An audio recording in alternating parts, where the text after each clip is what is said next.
Truth Seekers. I want to welcome you all to my birthday. This is Roderick Martin, as you should know, and I want to thank each and every one of you who are here right now. You could have been any other place tonight, but you chose to be right here, right now. And with that being said, I want to say good evening, good morning, good afternoon, whatever you may be in the 24 time zones that this thing is playing right now. And I'm excited. I'm located in the Jumbo State. This is where those UFOs come out to play. It's a Texas thing, y'all. Everything in Texas runs big, and not just including myself, but everything else runs big here in Texas. And I want to thank all of y'all for being here tonight. So as you can see, I wanted to spend my time with you all tonight, and that was the goal, is to be here with y'all tonight on my birthday. And some people could say, what'd you do today? Where you didn't go? How you didn't go here? Well, freaking, you know what? I didn't do too much of anything today, but I did enjoy it. I did enjoy my day today out at the park. Me and the dog. Yeah, dog. Like I said it before, you got to find some dog love. I mean, man, nothing loves you more better than a dog. I'm just telling you. If you ain't got a dog, get a dog. Okay. If you gotta borrow somebody else's dog, get your dog, feel some dog love. Then you'll know some unconditional love, no matter what. All right. But other than that, I'm here. And like I said, I know it's Sunday night. A lot of you got work to do tomorrow, and you're just here tonight. We can enjoy a few times. But basically, I just wanted to be here and say thank you for everyone. We got a new member tonight, Mara. Let me go back and see who we got here. All right. So, yeah, we got a new member tomorrow. Y'all make sure y'all give a shout out. Of course, you know, if you didn't watch us Friday and her doing some readings, that was pretty cool and pretty much. So I did have a good day. So I woke up this morning on my birthday feeling really blessed. Yesterday, I actually did a couple of things yesterday. Last night, wrote down all of my things that I wanted to release. Everything. I wrote down all the stuff. I'm gonna release this, that, and some bad vibes, different things, stuff that I wanted to just get off my plate going into my new season. It was a new moon. I got out here in front of the thing out here, the command center, and I was reading it. People was driving by thinking I was crazy. And you would look crazy. I was sitting there reading it. And then once I finished, I set that shit on fire and watched it burn, and then just threw the ashes out there and said, yeah, baby, we on a whole new roll. And then today I set a whole lot of new intentions today. So that's where we are. And we're going to be doing that. So anyway, let me give a shout out to everybody that is here tonight already with us. And we'll be here just a little while, just talking, chatting a little bit. So we got Meemaw in the house today. Faye is in the house. Melanated Brown. Frank is in the house. Sharon, Jen, the greatness of Jen, my buddy. We got Courtney in the house. Lovey Nation in the house. Jarrell, of course, we know is in the house. Anthony and Woods, because I don't know how to pronounce it. That I'm a Wicca or whatever, but Jeff is here. Laura's in the house. Anthony, me, and the moon. And then we have Mother F in the house today. We have Shea Wise in the house today. Jeannie is in the house today. And who else? Let me just see if anybody I miss. If I miss you, charge it to the brain, not the heart. Dolster in the house. Cage is in the house. And then, like I say, Isabella is in the house as well. And I'm just keep going. All of you, Nicole, Mumblebees, and all right, Frank. I think we already said Frank. The Body Electric Supplement. I'm just scrolling, and I just want to thank y'all. Anyway, Country Boy and all that. So if I did mention you, I'll get to you in all of that. So basically, I just want to thank everybody for the happy birthday today. Like I said, it was pretty quiet. I didn't get too many phone calls. I did get a bunch of texts and different people saying this. Now, I want to say this because, if you are, going through your birthday growths and everything else, growth, I would say. And for me, I just want, it's just been an incredible ride. but I really do feel this year, especially in our community with Project Black, all the things that we're going to be implementing, that things are getting ready to really explode. You know, we're going to have our seminars with Project Black. We're going to have those things going on. So we're going to be doing a good time. All right, then. So we got the, you know what? We're going to give them a show name. The Davises is in the house today, and pretty much is there. So did you get your camera? You know what? All right, hang on a second. We get some phone calls while we're live. Hang on. So, all right, what's going on? The Davis is in the house. I think they can hear y'all. So, can you hear me? And you know what? Let me connect my phone. Hang on. Y'all hold on a second there. Hold on 1 second. I'm going to see if we. Hey, Roderick. Hey. Well, I hear y'all, but I'm going to you know, hang on 1 second. 1 second. 1 second. All right, so I tell you what, I'm going to connect this to the device here, and I'm gonna call y'all back. Okay, that way they can hear y'all here on live. Okay. All right. And happy birthday. I appreciate. Save it. You can say it live in a minute. Hang on 1 second. Ha ha. Look. So anyway, so like I said, you know, it's gonna be great. I'm excited to, you know, get the birthday camera I was talking about, because this week I'm going to celebrate that, you know, and I'm going to do an outside ET on the streets that we've been talking about for quite some time. I promise you I'll get our first one in probably toward the weekend, and we'll start playing some of those videos as we talk to people, and pretty much I think it's going to be pretty cool, and we're going to be doing just that. Hang on a second here. Let me hook up the Bluetooth to the Rodecaster here, the phone, and then that way we can get some stuff going. All right. So anyway, I just want y'all to know the UFO space is brewing. So I want all of you to pay close of freaking attention that the UFO space is changing a lot right now, and it's no joke. Let me see if we can do a connection here. Maybe that'll work for us there. All right, y'all can turn that background down, the background. Then we good. Can y'all hear me okay? Yep.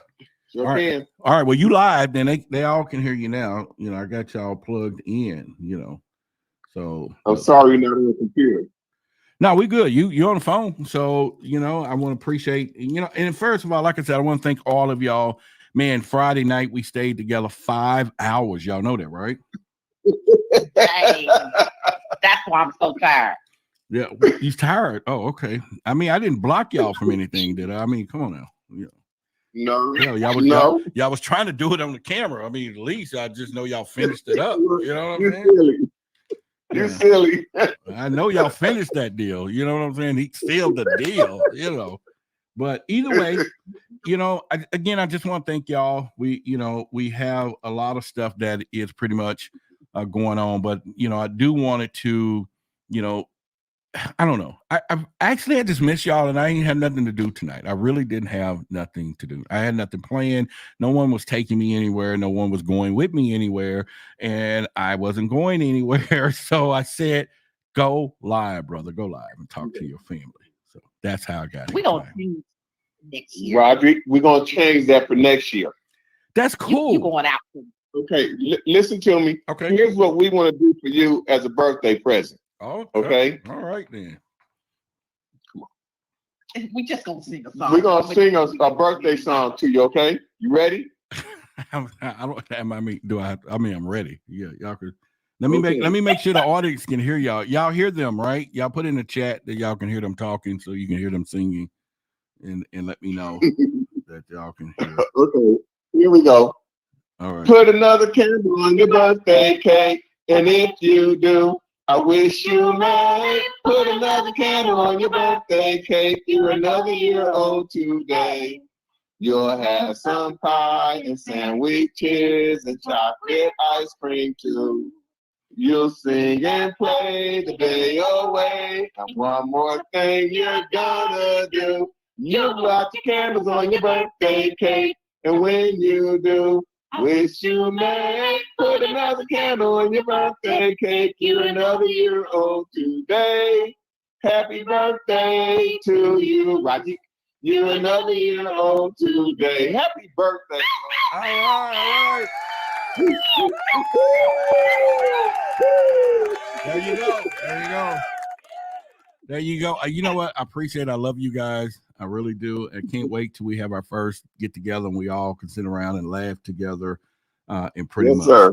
And we're going to be doing that. And yeah, I do. I really do. I really appreciate it because, I was talking to someone earlier in our audience, gave me a call, and she was like, I was going to call you, but I just knew you were busy and you was out there. She said, I just want to wish you a happy birthday. And I said, well, no, I wouldn't. I'm not going anywhere. I'm not anywhere. Like she said, I expected to hear some music and all that stuff. And I was like, well, maybe me too. I don't know. But I'm not saying that, I just have a horrible life though. I'm not saying that. I love my life and I'm not saying that that's it. But at this time, there is no birthday party. So, I'm not, what I'm saying? You walk in the house and then you surprise, you fake it like you didn't know the party was going on and be like, oh, you point at everybody like, oh, you got me. I ain't got none of that stuff going on. None of that. We're going to change that, bro. Yeah, so it's all good. But I did get some phone calls. I got one right at midnight from someone, and it was really special. It's like right at midnight, like bam. I was like, that was last night, but midnight, and I was like, okay, cool, happy birthday. All right, cool, that works. So that was cool too, and pretty much. Yes, sir. So I'm just celebrating it from there. So let me look here for the chat here. There's a few messages here. You should check out the comedy Mothership down in Austin. All right. And Evelyn said it's also my birthday on the 23rd. Okay. So that's cool. And if anybody else got any birthdays in March right now or anywhere near, let's give you a shout out too. We're not going to just leave it, on me and everything else. Don't want to do it right here. What happened? Oh, okay. Oh, go ahead. You talking to me? Yeah, I thought y'all had said something to me, but I was like, "Oh no. Yeah. We're talking about some paperwork." Oh, okay. Oh, you good? Me and the Moon said her birthday is the 21st, and then we have Jarrell is March 28th. He's turning 30. You know how people just throw that age in there because they know I'm old. I got gray hair, so he just really, what I'm saying. I get it, Jarrell. I get it. And he's just like, I'm turning 30. I just want y'all to know I'm turning 30. All right, that's cool. That's cool. Man, that's y'all good. Y'all good. Can I say something? Lovey Nation said her birthday is March 12th, so that's in 2 days. So y'all can get that out, a shout out as well. And Nicole says March 12 too. Nicole is March 12 as well. Everybody in March, happy birthday to you. Yeah. Everybody so y'all can happy birthday there. All right. So who's going to in the chat? Since we're a Pisces, I'm a Pisces. I don't know enough about these zodiacs, but there are always some good and bad things they want to say. The Pisces, this, and that. So I'm willing to hear anybody who had experiences with Pisces in a relationship. Let's go. All right, y'all can put it into any one of y'all. Y'all don't say nothing. Y'all neither one of us. You said neither one of y'all. Okay, anybody in the chat that have had a relationship with a Pisces and tell me a little bit about that. Put it in the chat. We'll bring it up. So what did y'all end up doing today?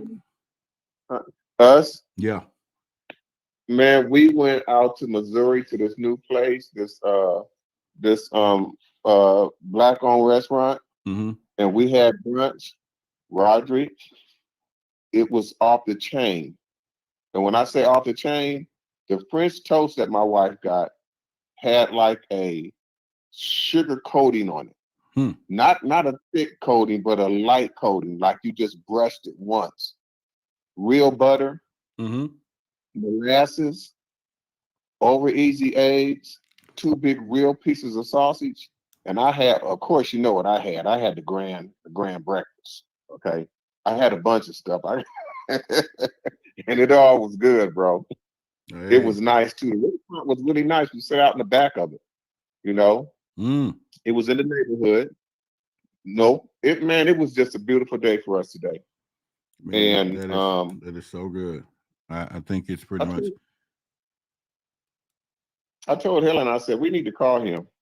And she said, well, he's gonna be on tonight. Oh, that's right. And I'm sitting here looking at the clock, and I forgot to set my clock in the living room to the right time. It's at 8:49. Mm. Look, there's some Yeah, people so here saying y'all making them hungry and they want for real? some. Me and the moon, she said it. Well, let me go back to some good stuff first that they said about Pisces.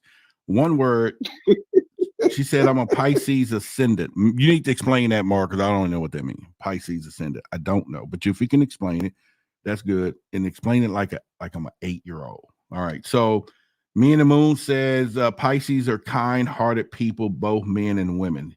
Boy, that sounds like a woman who will take advantage of a Pisces, don't it? Oh my Mhm. God. Yes, she would. I just know she would. And maybe not. I'm just talking, y'all. I'm talking. Don't y'all, Pisces or fish orange wide eyes. Oh my God. She took a stab at us. And we have yes, they're a great relationship, but I was in high school. That's cool. My brother's tended heart Pisces. Where do we begin? Start from the top. Yes, I agree. Loving Nation said, so true. People always try to take advantage of that. About what? I'm missing it.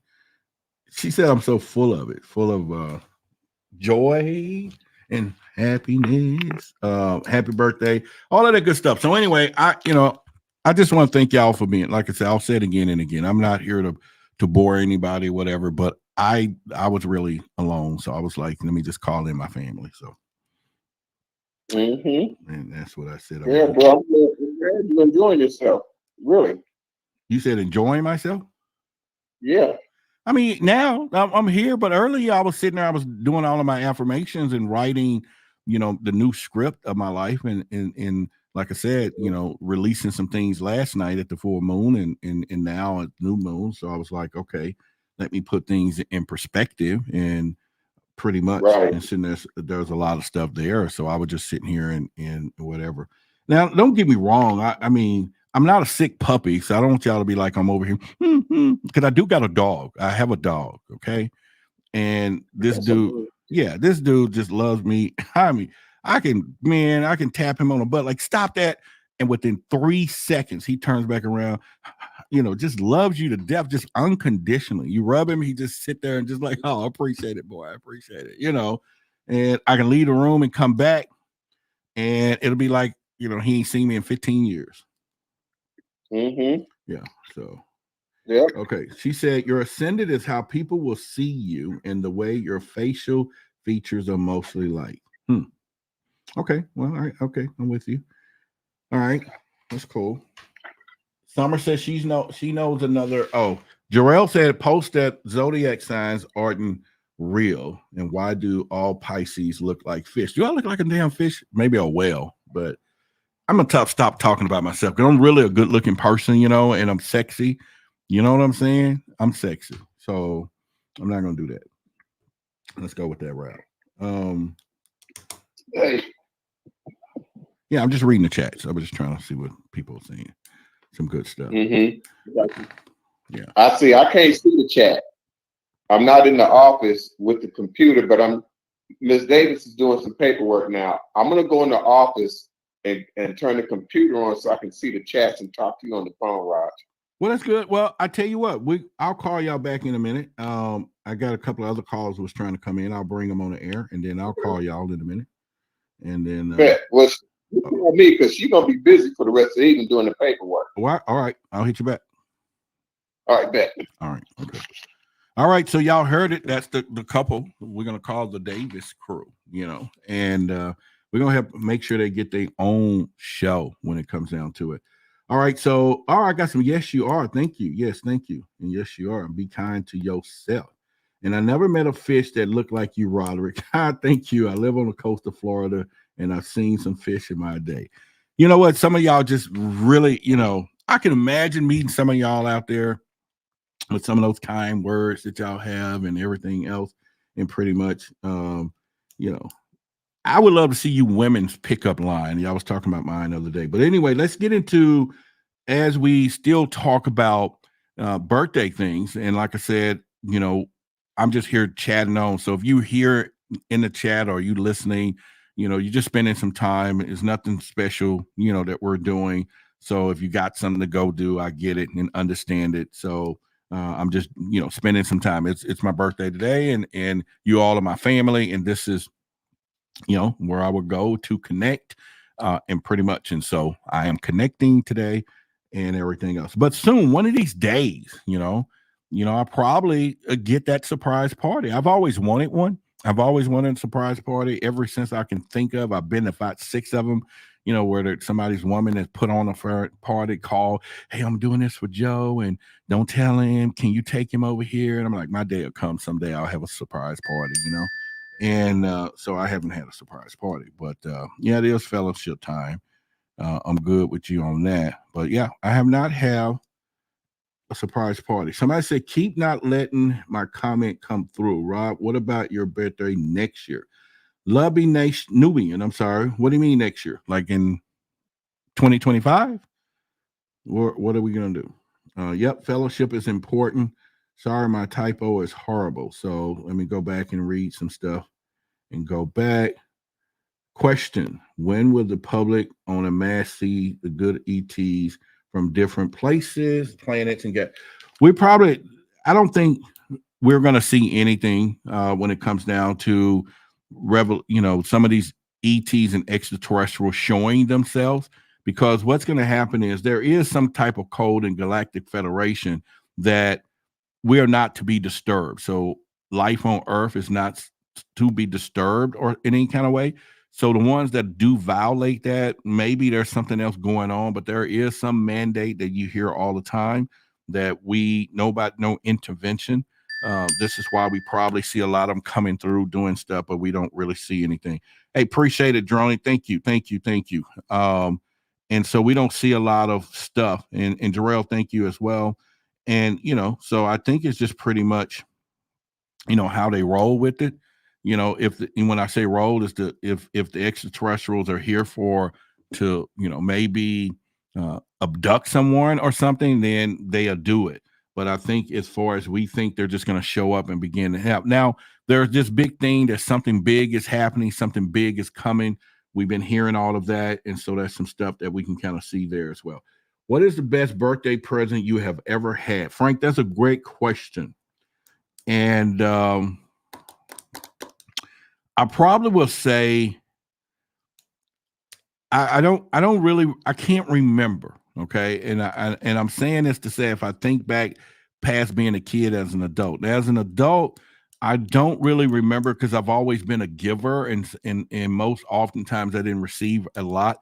Now, I was out last year. I was up in Florida on my last birthday. I was at Billy Carson's house with him and Elizabeth, and they did give me $1,000 for my birthday. It was like, boom. They took me out to dinner. We went out, had some lamb. Man, they was like, you can buy anything you want, spare no expense, and like order this, order that. We was out on the lake, on the ocean. They took me out to the ocean and stuff. So that was pretty cool. And it's not about the money. It was the fellowship and everything else. But I just remember the impact of that, because I was like, I went home and bought something. But for the most part, I think I will probably most embrace the simple birthday gifts, something small or something from there. But let's see. But anyway, yeah, Edith and everybody, thank you for birthday. I got a pickup line. What's the pickup line? I sure want to hear that from you ladies today. Can we talk? Is that a pickup line? Can we talk? Yeah, that's like telling somebody you're pregnant, I don't think that'll work. But anyway, hit them up, family. Yes, there we go. Yeah. So, in other words, I'm just saying, but I will tell y'all this though. Here's the plan, so that I got all of you here. We're going to have our first. I talked to Daryl Nichols, Reverend Carter. Daryl is the bishop that walked away from the pulpit Urban Lions. I've talked to Samuel Chung. I've talked to several people that we're going to do our first Project Black webinar within the next few weeks. And so I've been on the phones, talking to some people, making sure that would happen, and we can do some stuff there, because I'm ready now to get into the form of that, right? And really put some stuff together and have a great time. I'm going to hit the streets, like I said, this coming up weekend, if the weather permits. I'm going to take the camera out. We're going to talk to some people on the streets. Then I'll come back and turn it into some video content. So if any of you, and we've already got a few of you that signed up, that's going to be on the street team, where you're going to go out and talk to people and send me the video clips, and we'll all have synchronized questions that we will ask people, and then we'll see all the collective answers from there. So that's something we can do, and pretty much. So I think it's pretty cool there. Pickup line, you look like someone I would like to get to know. People still use that, though? I don't think any of you women, somebody can walk up, a man can walk up to one of y'all and say, you look like somebody I would like to get to know. Y'all so defensive. I don't know if y'all are defensive. I can't talk like that, but I've seen a lot of people could be, and pretty much from there. Yeah. Now if a woman walked up to me and said, I want to have your baby, I'll be like, I'll do my Scooby-Doo, like, or whatever. I think I would probably just go the other way. If you start, you'd be like, that's a little strong, and pretty much. But anyway, we will really, like I said, it is time. So if any of you got the wherewithal that you want to get out in the streets and start asking questions, it is time to start those conversations. And like I said, we'll try to pick some great questions. In fact, some of y'all can give us some ideas right now. You can be like, do you want to, if you walked up to someone and want to talk to them about aliens or whatever. So maybe y'all can give me a couple of questions, and we'll probably do that throughout the week. You tell me what you want me to ask some people out in the street, and see if we can get some, reactions, and then we can kind of go from there too. And pretty much. So I think it would be somewhere from there. You know what I mean? You'd be like, all right. Hi with the wink. You mean just walk up to somebody like, hi? You be like, some in your damn eye or whatever, I don't know. Okay. I mean, it all should work. I just don't know. I think, we all are pretty of age now. And so I think the pickup lines and all that'll be different. Maybe it's, hey, can I pump your gas? And then while you pumping the gas really slow, you ask some questions or whatever. If you can ask an alien one question, what would you ask? I think, what's going on, Mark Eddie? Thank you. I think if I would ask an alien a question, and that is pretty cool, because I think most of the thing, if I want to be political about it, it'll be, who is your God, so you can kind of get into that really fast. But if I want it to be just more as a person that's into this thing, I would really just, God, that's a great question, because I would have so many, but I have one question. I guess I would have to go back to, religion and something in fact, or I would probably ask them a secret. I would be almost like, tell me this, something that can benefit mankind, like, do you know the cure for this, or just something? I don't know, but that is a great question. I probably would. A question you could ask on the streets, but yeah, I wouldn't. Okay, what kind of cryptid would you want to discover? Now, you think I can walk up to somebody, Monica, and say, what kind of cryptid you want to? Oh, you mean as far as me asking an alien? But I'm saying, what kind of conversation I can hold out there? I would blurt out things mid-conversation. I like you, laugh out loud. I'm not cool about it, but I'm almost never like people, and so I'm okay. I can imagine you sitting there, someone talking to somebody about, the waves, and y'all looking at the ocean, or maybe, y'all talking about, a salad, y'all eating, some fruit salad or something, and then you just blurt out, I like you, and I guess you could do that. Sharita, thank you. Happy birthday. Ooh, yeah. I would ask an alien, are we cool? What kind of question is that? And you're talking about asking an alien a question of that. I mean, that'll be something from there. But anyway, if you just joined us, it's just my birthday. I'm just here talking. And is I can't tell you it's nothing to see here, folks. We can off and on talk about a little alien stuff, but I didn't go anywhere. I didn't do anything. And so I was like, not that you all are my last resort or nothing. You were actually a first choice. So I was like, let's go talk to your family and get your family in and maybe get some virtual hugs and some stuff like that, pretty much. But yeah. So anyway, yeah, anybody want to throw me a virtual hug, just throw me a virtual hug and I'll be like, okay. And I'll see if I can feel it. I'll tell you what, this is what we're going to do. Anyone want to throw me a virtual hug, then I'm going to tell you the energy that I sense from your hug. Okay. Boy, that can get us in some trouble, wouldn't it? All right. So it's just a science project, a social experiment. All right. You throw me a hug with whatever energy you put in the hug. I'm going to see if I can pick up on the energy and I'll tell you what I felt about your hug. And this is a woman thing, fellas. Okay. Shit. All right. And pretty much. All right. So virtual hug rod. All right. So first I have, who's first? Now I got a few up here. All right. So Me and the Moon says she's sending the hugs with a face of energy and all that. I could say that hugs feel really tired, right? That hugs feels like it's just really tired. It needs some energy, but it's some love in it. I feel the love, but I can tell that the hug is yawning, right? It's like, I'm just hanging in there a bit, but there. Okay. All right. So that's that hug. Let's, I know, trouble. I'm a troublemaker. Am I psychic? Oh, damn, am I psychic? All right. So Mara says, here's a hug. All right. And thank you. I just feel the hug. I just feel it. I can't say I've sensed any other than divine, and I appreciate it there. And Sharita says a big hug. I feel a big hug. Thank you. All right, there we go. Faith, what we got here? Monica said huggy buggies.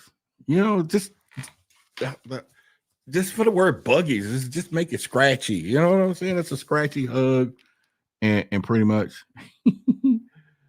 All right, Faye, I feel the love. Okay, all right, there we go. Y'all got the hugs there, and let's see. Is that some hugs? Okay, she whole wise. It's who wise? Who is wise? I'm sorry about whole wise. Take that back. I didn't mean it and misread it, but all right. So you got a good hug, that's for sure. All right, Summer got some hug loves, and by the way, Summer sent me a care package a while back. Man, it was amazing, and I just want to thank her again for that. I just want to thank you, and pretty much from there. Country Boys of Roderick, I can see you having conversation on the street concerning paranormal and UFO related subject matter, facts along with Billy and other like-minded individuals in your field of work. Yeah, we're going to probably do that. And pretty much. Love BM Nubian Nation. Let me see that. Hey, what does the BN stand for anyway? Brown? Is it Brown Nation? Brown Nubian? Love Brown Nubian? And Whitney T said, okay, there's your hug. Appreciate it. I feel it. I feel the energy there. 100%. All right. All right. Birthday licks. Oh, shit. Licks like, see, you give them, see how you can't. All right. Did y'all see my expression of their birthday licks? But the energy that I felt, I was like, birthday licks, boom, But now I understand she means licks. Right? Okay. All right. So, all right, so that's it. What's up, my boy Damon? I got you. And yeah. Oh, being Nubian? Oh. See, I don't know what that. Okay. Being Nubian. BN meaning BN. Oh, like being Nubian. Okay. Educate me. Y'all doing it. Y'all doing it up. I appreciate it. Yeah. Educate me across the board. All right, so my social experiment says I have a lot of love out there. So I want to thank y'all for Sending the love. It means love being Nubian for short. Okay. All right. Right. That'll be fine. Gotcha. All right. So anyway, either way, like I said, I just want to, really give y'all also some ideas of what's going to be happening. I'm hoping to make a huge announcement in the next 90 days of some big things that's happening. And it's just been in the works for over a year. And now it has come down to the final hours. And I'm just so excited about that. My book and stuff is going to be a bestseller. You're going to see some stuff there. It's going to be coming really good. We're going to do a lot of stuff, but like I say, now is the time to execute. So I need all of y'all to be real vigilant, if that's the word, if I'm pronouncing it properly. Start finding out people who got UFO stories. Actually, listen up real closely. Listen. And I'm sorry to say this way, but that's the way. I got a call on a hotline, like I told y'all, and let me tell you who the gentleman is. He is the son of the legendary group, and I forget and I should know his father's name, but anyway, the Chi-Lites or She-Lites or Chi-Lites, I'm sorry, in which they actually, the Michael Jackson, them opened up for them. He has an incredible alien contact story of his family, his father, a lot of stuff. And some of these stories involve rituals with some famous people that he's coming forward. He's going to share. Now, we talked for about 2 hours, an hour and a half. And I decided that I'm going to take the audio any moment now, and I'm going to load it up in the members area because there is some things that could be very controversial, very controversial if it's just out on the open airways. And okay, I can't stop somebody from getting a membership to hear it, but at least I know a lot of people probably wouldn't do it, not knowing what's in there. But I'm preparing you to know that it's some stories from reptilian stuff, from his family, UFO artifacts, aliens, government cover-ups,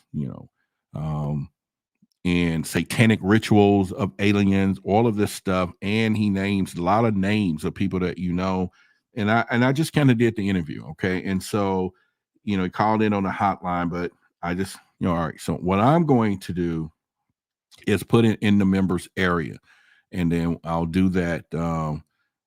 You just got to hear it. I'll get my graphic designer to make a thumbnail for it, so you'll know with his picture and some stuff, and it's a call in. And so I'm encouraging you, if you don't have a membership, this one here is going to be something that you want. And I am 100% positive if this gets out, they're going to take it down. They're going to do whatever it does, because it does implicate. It's a lot of implications in this thing. And I'm just here. I'm just a listener, and I'm not validating any of the story, but he has his own story, his own truths, or whatever he wants. But it is something that you definitely will love to hear from that standpoint. I want you to know, sweetie, I got yours too. Oh, I'm just reading, so I don't think she's talking to me then. I am hurt. Nobody said the word sweetie to me in a long time, so I know she's not talking to me. Let me see here. In fact, I talked to a lot of people on the phone, and none of them said sweetie to me. I'm just telling you now. I haven't heard that word. I don't even know how I would respond. Somebody say, "Hey, sweetie," I wouldn't even know. I mean, if I saw somebody now, I'd be like, "Well, you want me to take out the trash, or what? You got a flat, something like that." And like I said, I have not heard those words at all. And I don't even know some of the people I talk to even capable of those kind words without trying to say, I don't want to, mislead you. You know how people are, you can't say sweetie, or, I got a text today. Somebody said, "Hey, what's going on, friend?" And I'm like, what the fuck? I mean, we cool. I mean, we are friends. But you have to spell that out. I ain't talked to you in a year or two, but cool. I'm like, all right, whatever. Oh, I got a happy birthday, sweetie. Oh, shit. Yeah, y'all hide behind the fucking usernames. Who is that? Me and the Moon, sweetie. Laura says, sweetie. All right, there we go. Damon type of sugar wooger. Yeah. And, it's all good. Now, Damon, I just want y'all to know, Damon was, what's the word I'm looking for? I actually reached out and y'all might have seen Damon on the show a few times and came up. I called Damon. I said, man, you know what? You can help me out if time to time be a co-host because he's really funny. And do you know he stood us up? He stood the whole community up, right? He said, I'm going out of town. I'll call you when he get back. And he's still out of town. It's been almost for 4 months because he hasn't got back yet, so or whatever. But when y'all see him, it's cool. He's cool. I think he'll be really good. We can have some laughs and all that stuff. All right, so I got 2 sweeties. All right, got some happy birthdays. And he talk about whatever. I'm just throwing the low blow. Yeah, you called me today. He did. He did call me to wish me a happy birthday. So I'm gonna take it back from that. Maybe he called to say I'm back in town now. I'll come on the show from time to time because I was trying to get some more, the audience and all of you to kind of participate in what we were doing, and so we can all have a good time. And pretty much so. All right. So I'm glad that I hear a couple of y'all heard me, because everybody's not good listeners. The ones who threw out, "Hey, sweetie," and all that. So y'all knew y'all was, comforting me at this moment. So appreciate you for doing just that. And pretty much. So is there anything in particular, any topics or things that, and I'm also getting that together, or if I get out on the streets, if y'all got anything that you think I should talk to people about, walk up to some people. Now, one of my bigger plans is, I'm gonna surprise y'all with this particular video content. I got to kind of reach out and do some things, and pretty much. But all right, SW88 says, "Happy birthday," and then there's a honey bunny, or honey bun, or honey bunny. All right, cool. He said, "We'll see you next time. Be homeless." He said, "If I see next time, I'll be homeless." Homeless? Oh man. Okay.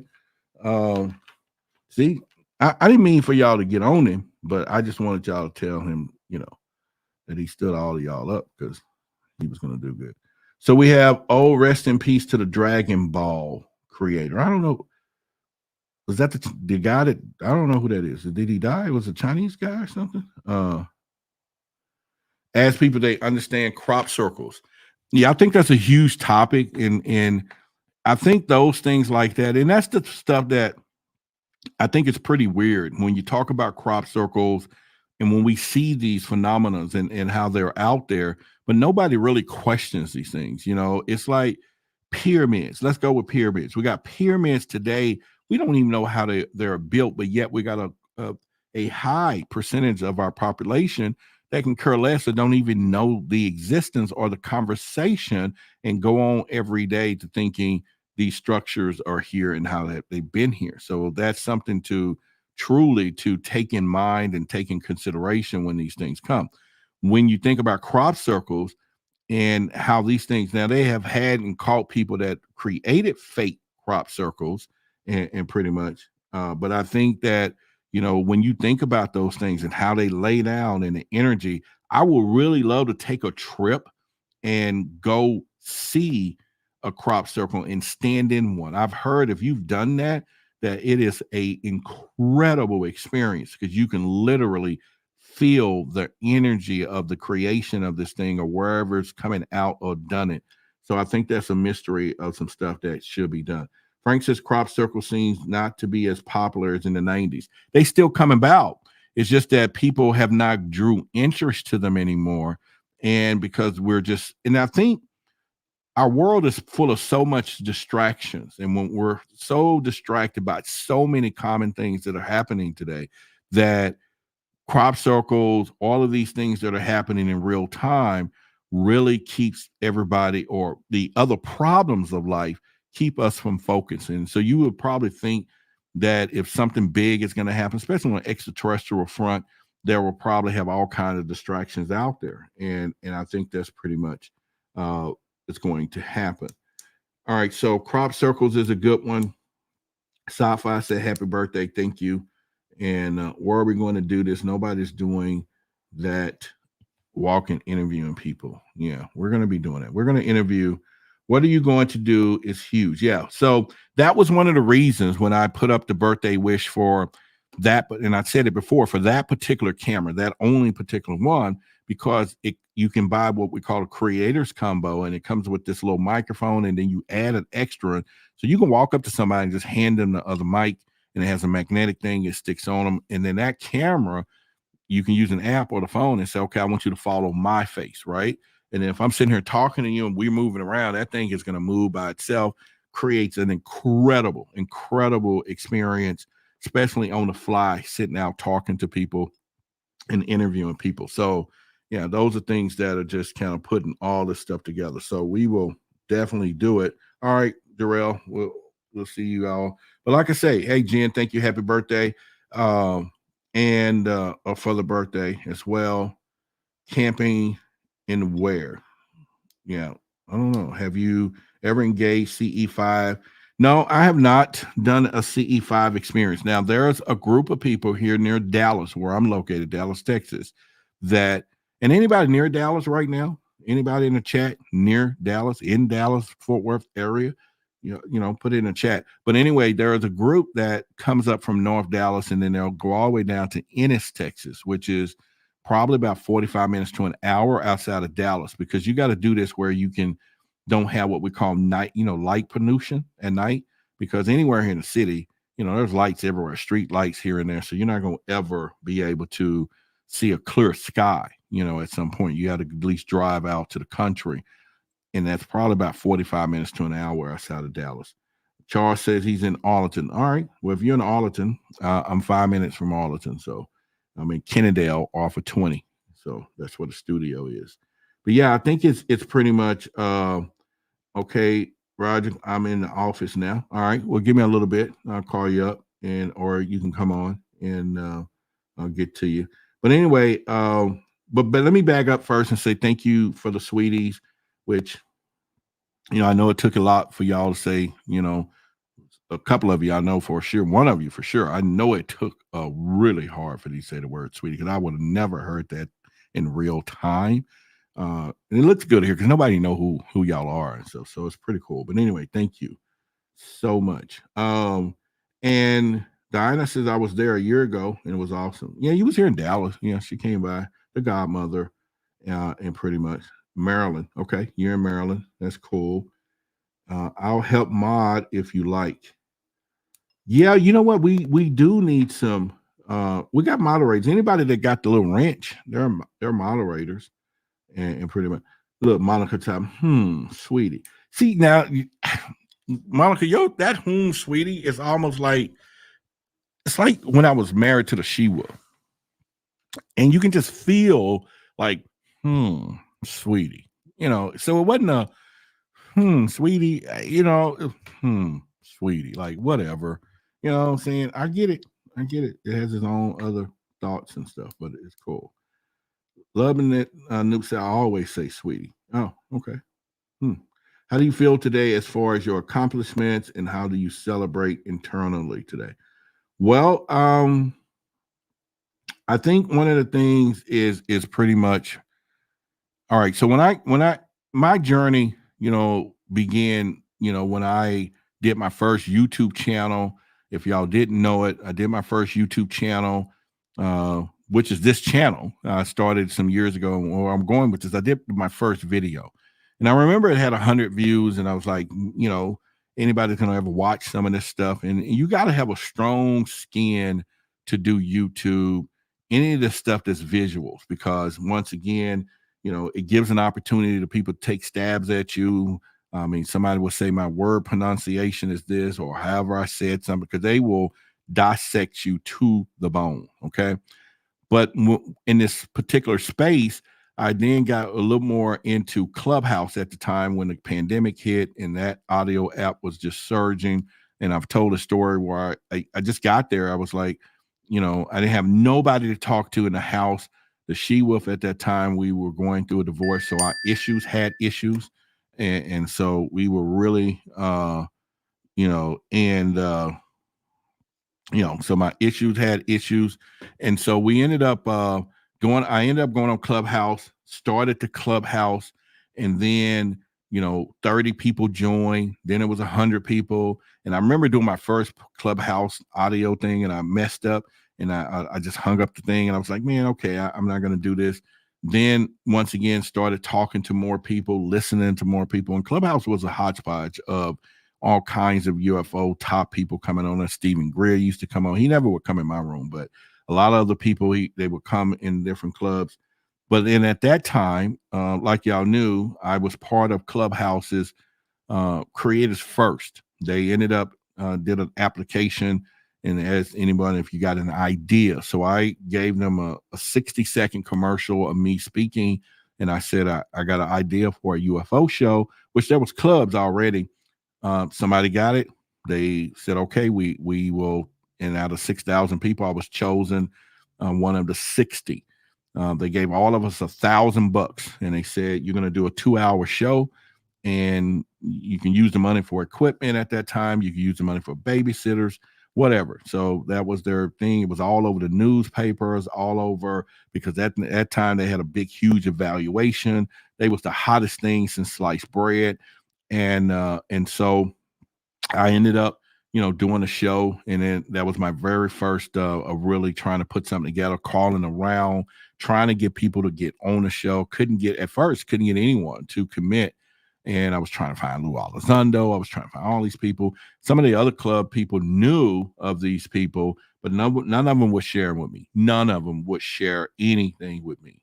And so I didn't realize the significance of them seeing me the way. I just thought they were just hating, but no, they really saw the threat. They saw the talent. They saw what I was going to be doing, and they kind of resented because I was the only one out of all the clubs that came in with humor and talking about it and laughing and trying to get people to come together to see it a different way, although not taking the seriousness out of it because it's serious, but you can talk about it. And I was getting ridiculed left, right, up, down. He this, he didn't. And so I ended up, like I said, making some phone calls. That's how 3 years ago I met Billy Carson. If y'all didn't hear the story, got his number, called him up, told him who I was, told him my problems that I was having. I'm new to this thing in the community of doing it out loud. And I'm just trying. And he was, and I asked him to be on the show.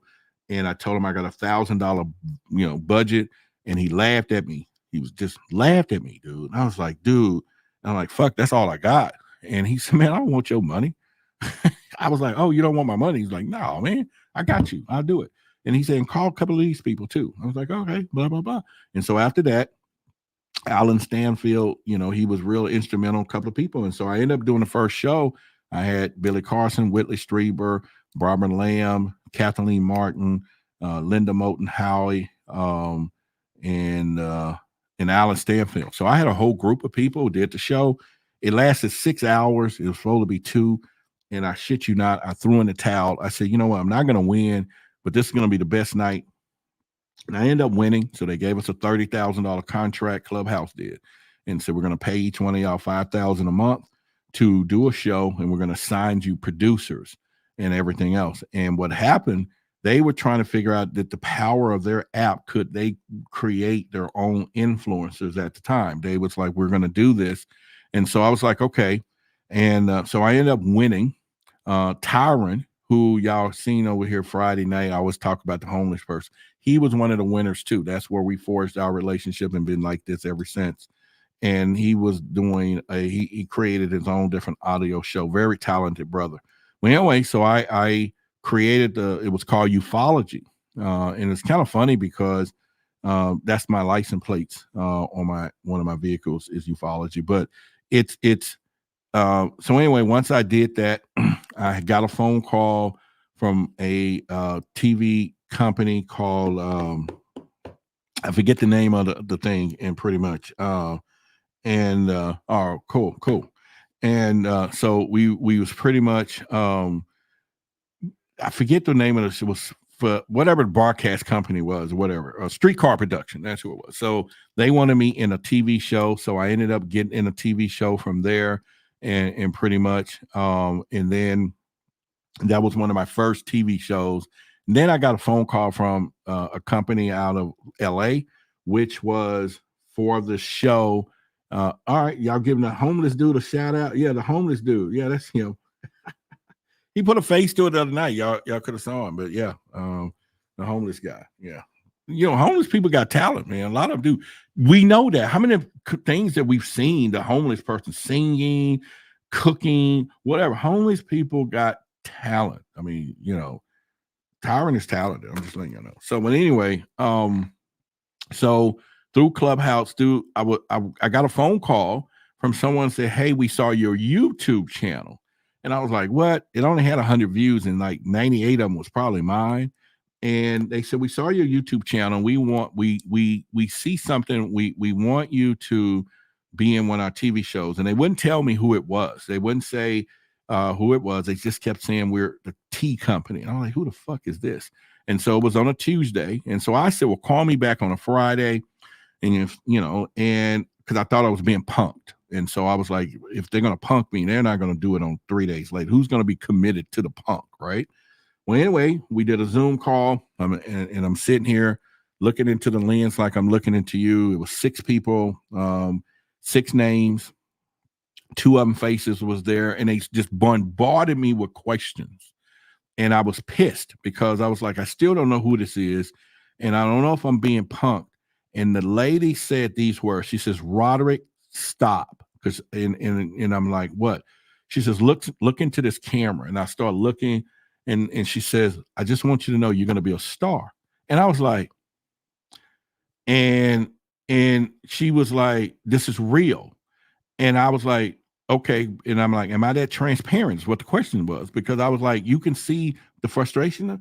She's like, yeah, this is real. You're going to be a star. And I was like, okay. Finally, they revealed it was, I can tell y'all now, it was the travel company, the History or Discovery Channel as well. And they said, we want you to be in our show. We want you to do our list because, and it was so funny because I used to have a conversation with the she-wolf, and this is a true story. And I used to sit at this mall, and I love doing this, and I think any of y'all should do this, right? I'm a real good advocate study of body languages, and I always studied. I've read different stuff on it. So I used to always go to the mall and sit on the benches and watch people walking, especially ones holding hands that you think they're in some love. They just had a fucking argument and they are shopping it away. You know what I'm saying? Going into some debt to fix the fight. Okay. But I would do this, and I used to tell the she-wolf, and my words would be, I'm gonna give them something they've never seen before. And I've always walked around. That was the whole thing. I'm gonna give them something they've never seen before. I'm gonna and I haven't even reached that threshold. Y'all haven't even seen the best of me yet. I'm telling you, you're getting ready to see some shit, right? Some sugar honey iced tea. I mean, it's getting ready to come out. I found the Zen last night. It's there. I'm ready. I wrote it all out, and I said I am ready to go. So anyway, so I used to always say I'm gonna give them something they never seen before, and that was just always my speech within myself in the mirror, the whole 9 yards. And I remember asking those people. I said, "Why did y'all pick me?" And she said, "Roderick," she said, "You're something we never seen before." I started laughing. I was like, hell yeah. Fuck yeah. You know what I'm saying? Plain and simple. That's what she said. And I was like, okay, that's cool. So anyway, I got that first deal. So now I got 2 TV deals. So I ended up, and I was on Clubhouse. If you ever heard of Nick Pope, and I used to always say I just love watching him. And I used to say these words, I need to meet Nick Pope. I need to meet Nick Pope. Now, I was saying I need to meet him, and I'm thinking because I wanted to always interview him. I used to send him countless interviews. Well, when I ended up doing the TV show for Discovery Channel, Alien Endgame, I'm one of the hosts. You can go look up on Discovery Channel. They because when you do these TV shows, they don't have all of you in the same place. Even though the show looks like it, somebody else filming in Nevada, somebody else is filming, but just so happened all of us was in Vegas, and he ended up, they said, Nick Pope is upstairs doing his part. Do you want to go up there and meet him? I was like, hell yeah. Shit, yeah. So I go in, we meet, and I'm sitting there watching this dude. And I'm like, okay, it's Nick Pope, little bitty guy. We talking. Well, we end up going to dinner. And when we end up going to dinner, he started talking about you needing an agent. Now, he quickly said, hey, you know what? You need to get some of that weight off. And he didn't mean it in a negative way. He says, you want to be known for the big guy on TV, but not the big guy on TV. So he had like muscles and shit, right? But he said, I got somebody I want you to meet, because I told him, because I gave him the inside information of my contract of the TV show that all it was, and he knew I was significantly like, I got out Fox because I didn't know. I was by myself. I didn't know the rules. I was green. I gave them some rights, some shit I should have never done. I was just fucking excited. I was like, okay. So he's like, no, you need an agent. And so he introduced me to his agent, Sean West, who is now my agent today. And then after that, I meet some people that were in the clubhouse, and they was like, we want to talk to you about some other projects, but they never said anything, and I was just building relationships. But since then, I was then interviewed by The Verge. If you ever heard of The Verge, the news, they got 1 million readers, and they tried to trap me, man. It was like boom. And so I ended up having that particular conversation. And then I ended up getting a phone call to be on. So by this time, Melissa Tittle, if you already know her, and this is how this works. So when I was down in Hollywood for the TV show for the Alien Endgame, they put me in this room, and they had to move me because they ended up put me in a China themed hotel room. Okay, y'all know where this is going. If you have never been in a Chinese themed hotel room, now picture me. Okay, look at me. Y'all look at me right now. Okay, I'm fluffy. So just look at me in this beautiful specimen that you see here, but in a Chinese themed hotel room. So anybody get where I'm getting ready to go? Because I never told this story. So if you get when I say me in a Chinese themed hotel room, what thing did you think that was just out of whack for me? Okay. So anyway, I'm in this Chinese themed hotel room, and they have Chinese beds. All right. No fucking cushions. These fucking squares. And there's a little bit of cushion, and the fucking bed is like 2 feet, like 12 inches off the ground, like a freaking Miyagi. I don't know what it was. And it was huge. It was like all over the place. And so I'm rolling up in this thing, and then I got squares on my ass. I got a square here, a square there, a square there, because I'm imprinting in this bed. It was the most horrible sleep that I could have ever imagined. I called those people, and I became a fucking diva. I said, listen, if you want me on this show, y'all gotta give me another hotel room. They laughing. They like, what the hell he's talking about? We paid $1,000 for this room. I'm like, dude, I don't give a damn if it's the presidential suite. Come up here and see the bed. So they sent one of the directors all the way over 3 hours. He comes to my bedroom, and he looks at the bed. He says, well, what's wrong with it? And he's looking down. I'm looking down. So I raise up my shirt, and he see all these fucking squares. He said, oh shit, we gotta get you out of here. Well, he said we gotta get your ass out of here, right? That was so fucking funny, right? So I had all these squares everywhere. I'm like, boom, boom, boom. And so anyway, that was the experience there. But what really was so surreal was, if you ever been down to LA, especially down there, you're going to see people on the street that are homeless, but educated people.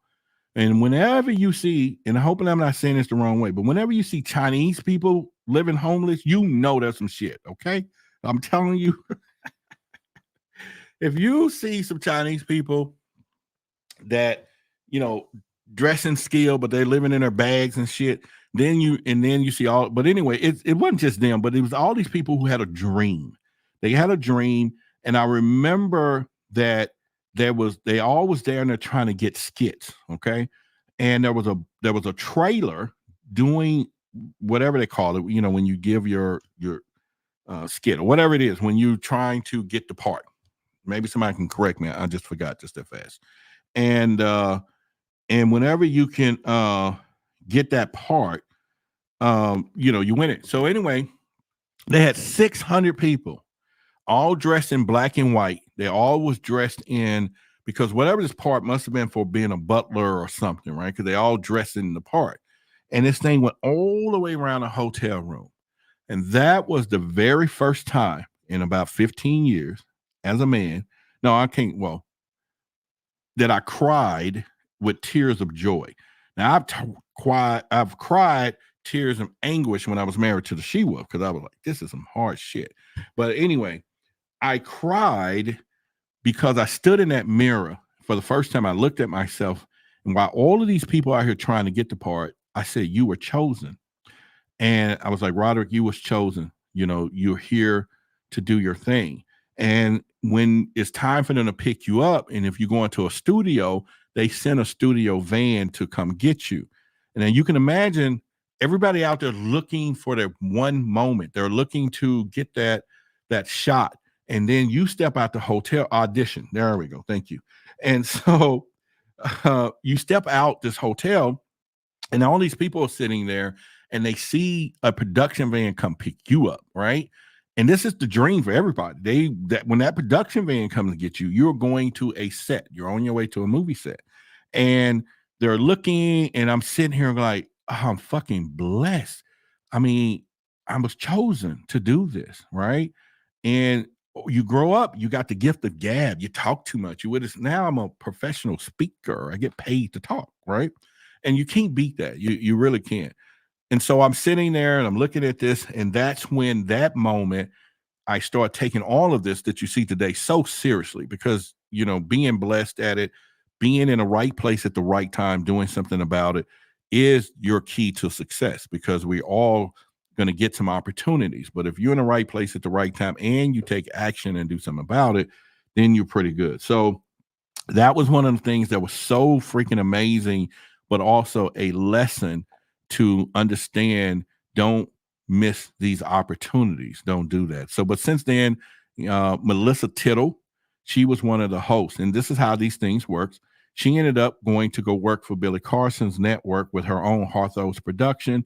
And when he was doing a Black Knight Satellite, she said, hey, you know what? I work with Roderick, which he had already met me. And they was like, hey, put him into the show with you in the Black Knight Satellite. So I ended up getting that particular thing as well. Since then, I've paid my own way. So I've actually been on Aliens, anniversary or whatever as an expert. I ended up then going down to being on some shows that's on Amazon Prime right now, and then Apple TV. I'm probably in 8 or 9 credits now, and it's growing. I got some big stuff now, and it's really good, but it's time to maximize those things.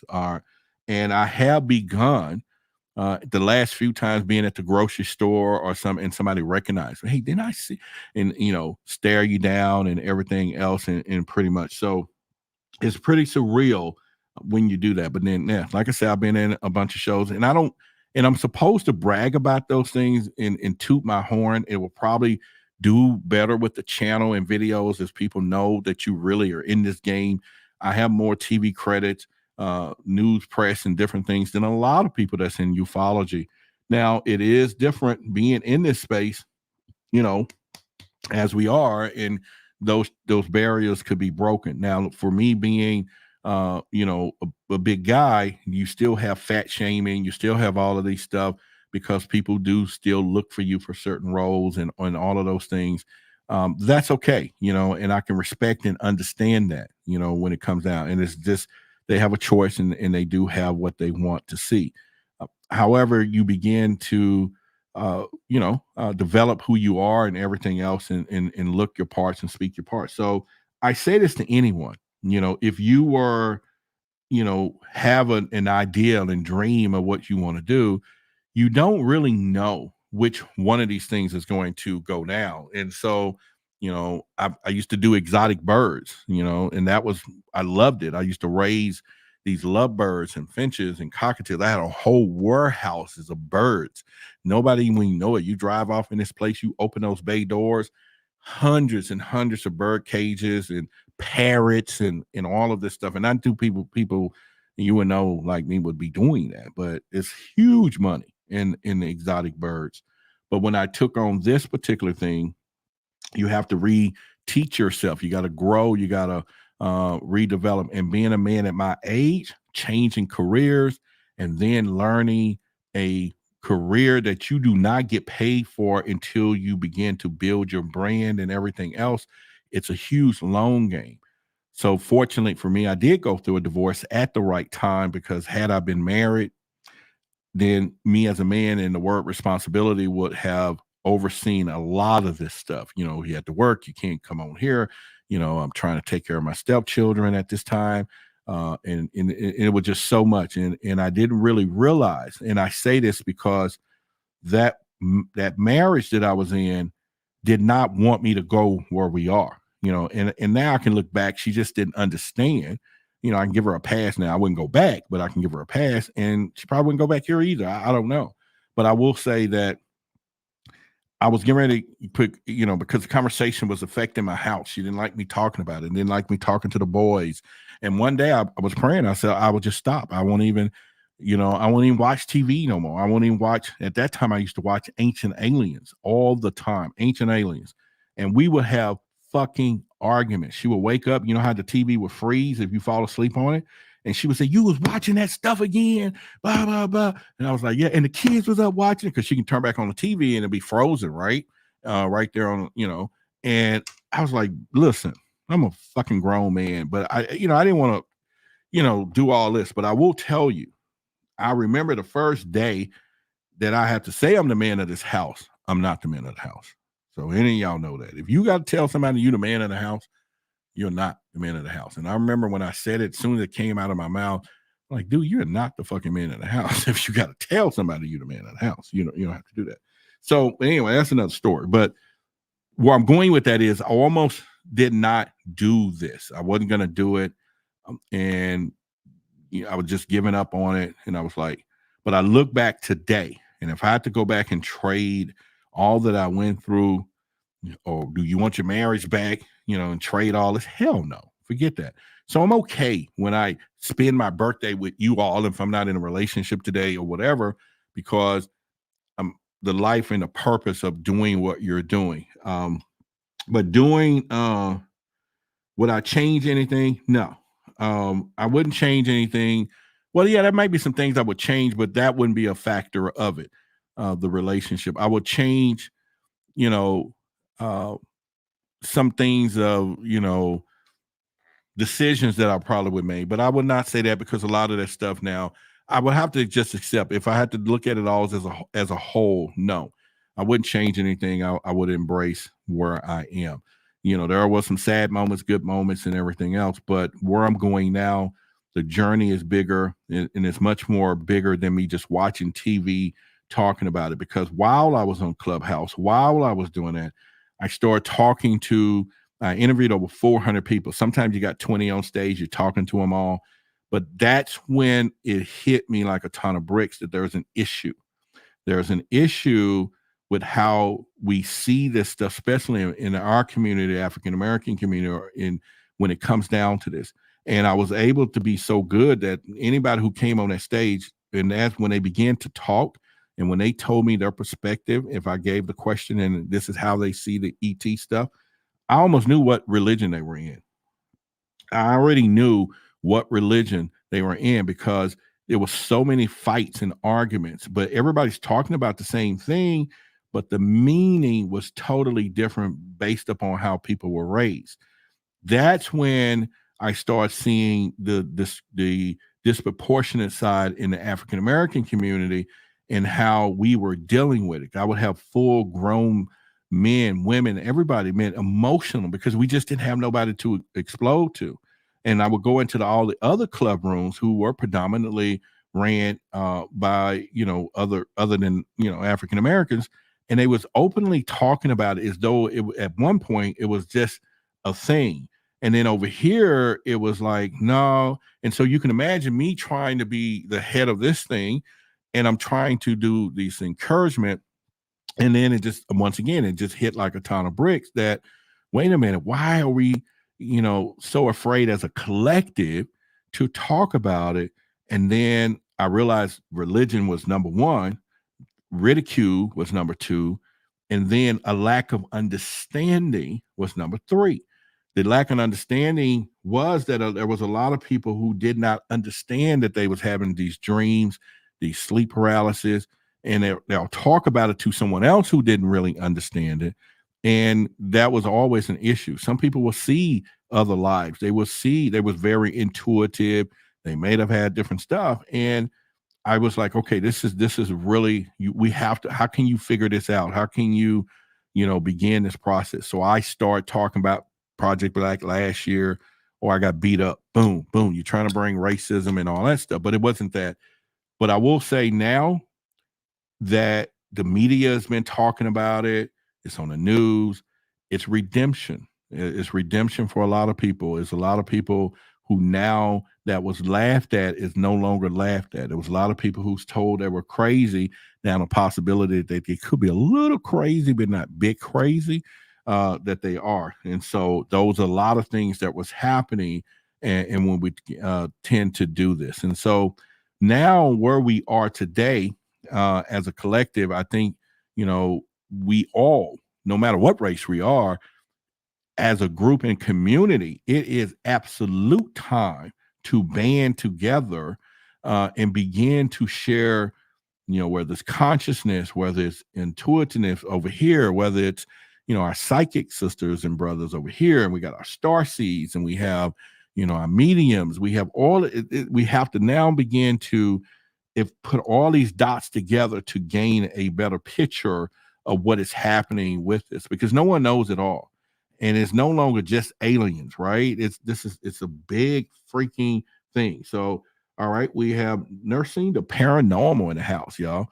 Hey, that show, y'all gonna get a nursing the paranormal show coming in. So y'all, I'll give you details later, but y'all get ready for that as well. So what I'm saying is, so through my career, now being on TV, radio, all of these different things, and then at the same time trying to get through, some incredible negative things that some people would say and do. There was times that I may mispronounce a word. Now, if y'all ever used to hear me, if I'm gonna misspell or mispronounce a word, I'm gonna work your virtual ass mind and tell you, picture your own letterbox over here, your virtual box over here. You got unlimited access with your brain, your smart cells, and if I make a misspelled word, you have the autonomy. You go in here and you can pull out a letter, and you got unlimited letters, and you correct the spelling. We all seen it. You can see stuff misspelled, and you can still read it. So you can treat me the same way. If I mispronounce something, you put it together in your head and you bring it out. I'm just the delivery of substance of something that you can work with. I'm just going to give you the foundation of it all, right? But anyway, so once again, and it's one of those things that I will say to everyone is that it is time. So you're about to see some incredible stuff, okay? You're about to see some incredible stuff, not just from me, but from this whole UFO things, because there's a subtle battlefront that has just begun, especially in the last 24 to 48 hours. Okay, now that the whistleblowers have spent all this time taking their ridicule and beatings and everything in the press and began to get out there and say all of this stuff, and then all of a sudden, the powers that be releases a report and says nothing to see, folks. And our colleagues who are pushing the narrative, they're just being misled. They're not bad people. And if you are strong enough to do something like that, it is really good, because for a minute I thought the jig was up. I thought last year when they said disclosure, it was just going to be up. Now they're going to tell everybody UFOs. Boy, no. Oh, no. These jokers are not playing. They're not playing any kind of way. So I want to give a message to each and every one of you. I love everyone. I love what I do. I love being here.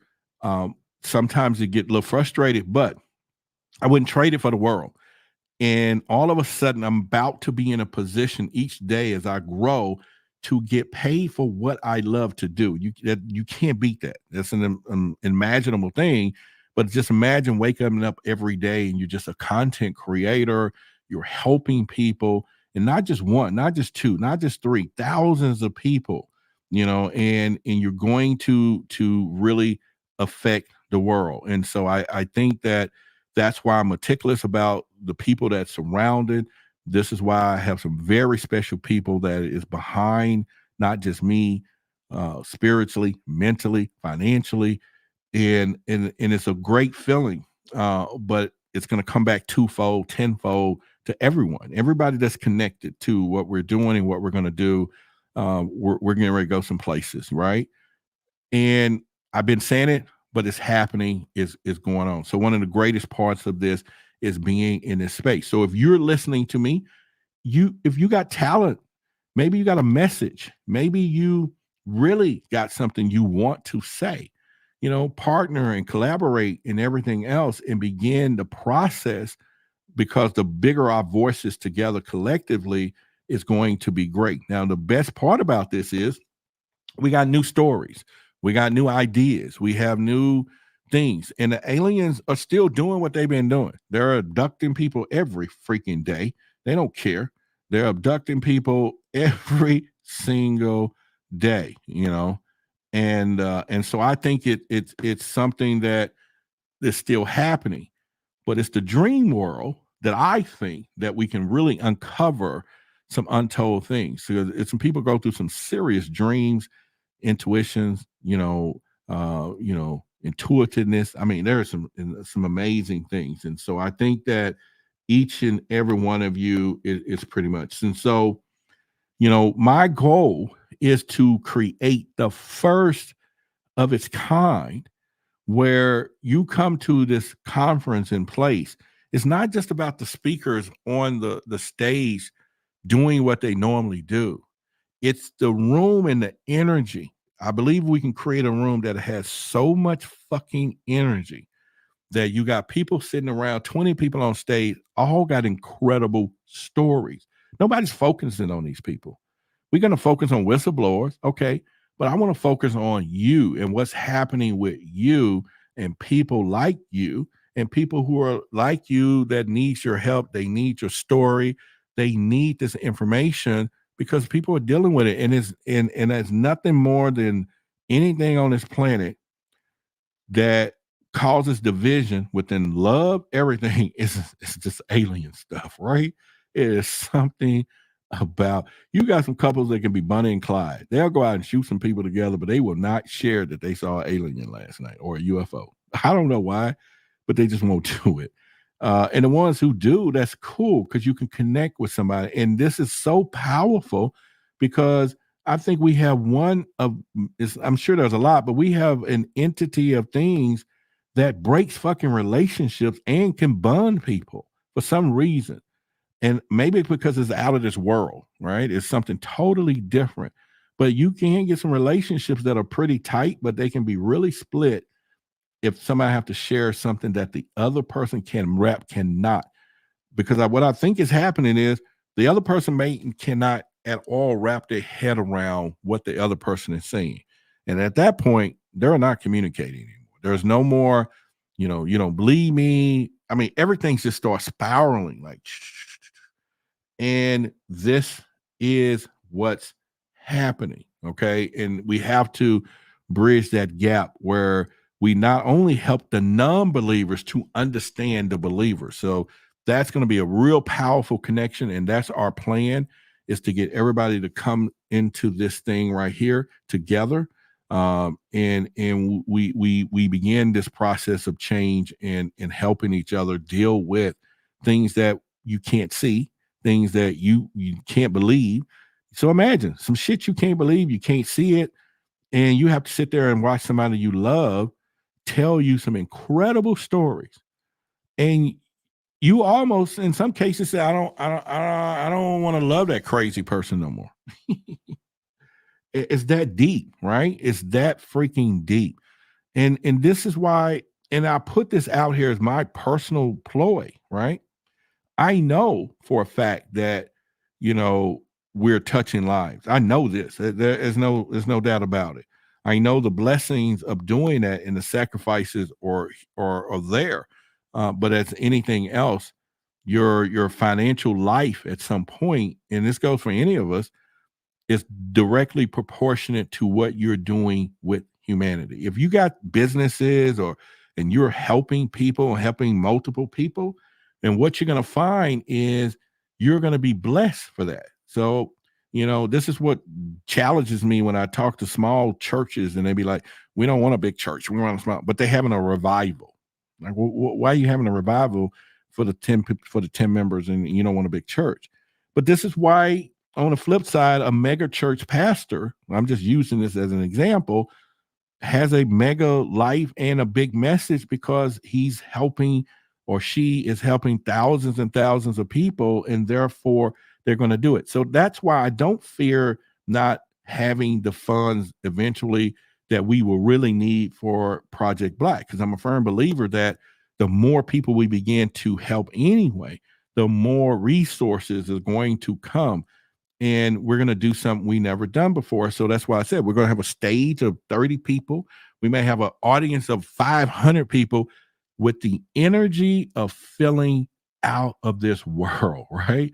They're going to have the energy of connecting to the astros. Could you imagine a whole room of our ass doing some stuff like that? Fucking incredible. Hang on a second. Thank you. Y'all give Faye a shout out. Thank you. And so, yes, thank you very much. Yeah, very, very much. There we go. Yeah, so what I'm saying is, so can y'all imagine a room of stories, testimony, unbelievable, incredible stories that messes your head up, that you say, that's gotta be something, but you gotta go there. You got to go. This is not Disney. We're gonna have a Disney of our own. We don't have to bring in sci-fi people. We got it. People are gonna tell us some stuff. Because if you've been here long enough, you've heard some stories that I was on a spaceship last night.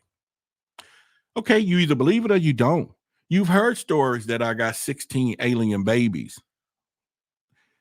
You heard some stories that a woman says she's pregnant and is an alien daddy. You heard that.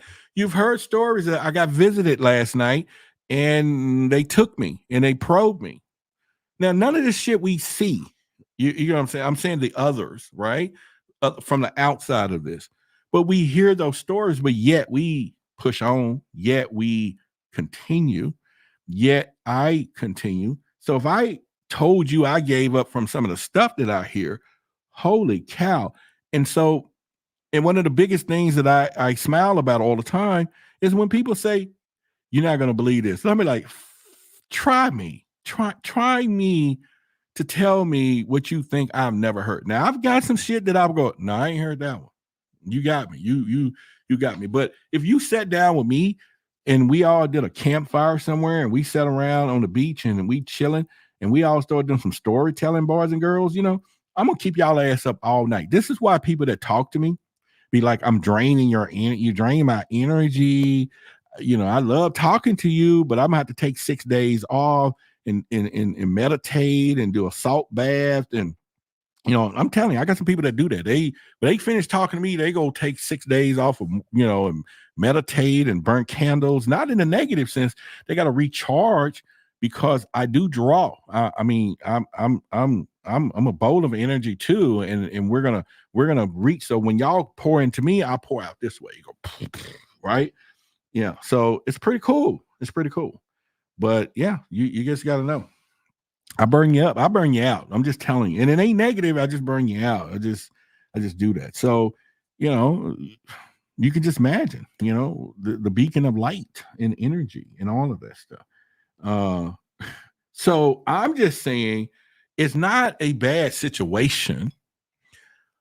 But I will tell you, for those of you who's listening, you could have the weirdest story, right?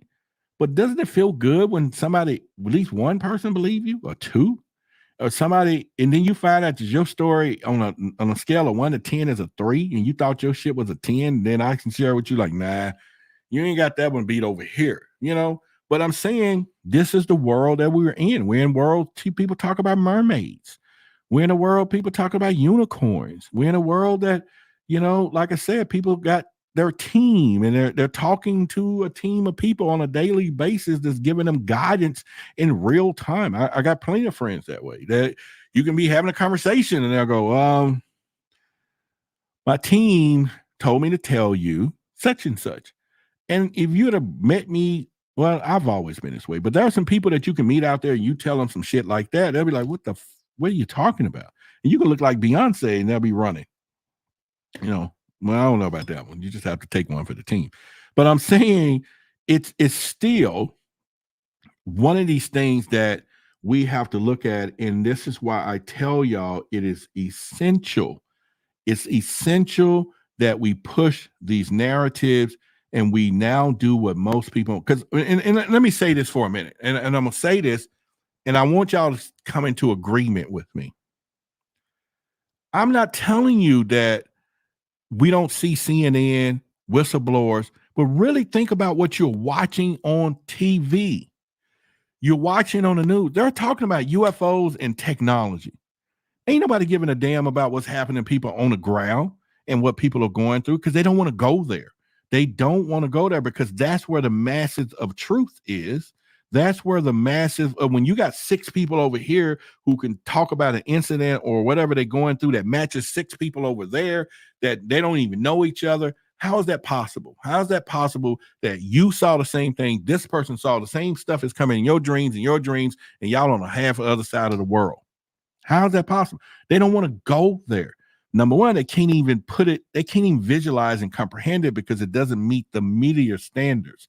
And this is why it's not being done. This is why they don't want to touch it. I'm not saying that we don't have these. I'm just using the media for a standpoint, but I will say I cannot tell you that I there's no way I can't represent the community of my skin color, right?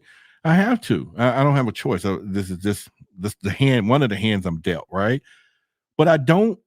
I probably watched 20 conferences this year, and you can all see it yourselves. I don't have to make this shit up, and I'm not saying that they're doing this on purpose. It's just that they don't have nothing to choose from when you see 30 speakers and maybe one have a weird story or something, maybe. And one is not enough. This is like the Betty and Barney Hill story. When everybody be like, and I'd say, raise your hand if you heard of any major stories that you've heard people coming out of communities, minority communities or indigenous or whatever you want to call it. Oh, we got the Betty and Barney Hill story. And that's the only one that you hear about. And maybe 3 others. Ain't nobody in this room, except for yourself, can give me stories that you've heard and count to 6, where there's 6 of them. That's a well-known story that happened in my community. And I'm gonna give you 3, 2, but if you come up with 6, you're stretching it. But if you go to any other community, thousands, you got thousands of books, you got thousands of TV shows, thousands of documentaries. And I'm saying, so imagine if we pull from all those areas as I preach, and we get new stuff, new content, new ideas, and we match it up with the stories that we already have. Now we may get an ABC picture versus an A picture, right? And we may get some little more connectivity, a little more content, and we may get some little more stuff. And maybe at the end of the day, we have now found 2 more numbers. Philly Cat says she can get to 2. That's what I'm saying. Anybody tell me you can find 7 stories and list them damn stories. Don't just say I got 7 because you're trying to be popular. List them. And I'm talking about stories we have heard. We've seen them doing documentaries on. We've seen them put on TV shows. We see books are written about these people and things, not encounters that you heard from your cousin Boo Boo and Lou and all of that stuff. I'm saying I know those exist. That's why I'm trying to get them to talk. I know they're there. But I'm saying on a more commercial level, have you heard the stories? You might be saying, is it important? You damn right it's important because we're trying to get answers. We're truth seekers. And so it's really important. Okay. That's Zimbabwe. Okay, that's 1, 2, because that was on one of my lists already. Zimbabwe and then Betty and Barney Hill. So I'm saying, not give me a story. I want y'all to give me a list of 6, 5, 7 that's you've seen and talk about, or they've written, all of this stuff that's out there. And even if you came up with 7, you didn't do nothing, that's not enough. You just answered my question. It's not enough. Because I'm looking for the person who said, I didn't find 7. I found 30. I found 200. So as you listen to all of the whistleblowers, the military, the military people were on the same boat. So let me show y'all something. I'm gonna put something on the screen for you. That was a time that I was gonna put money out once I got money. And these are campaigns. I already had them made. Look at this.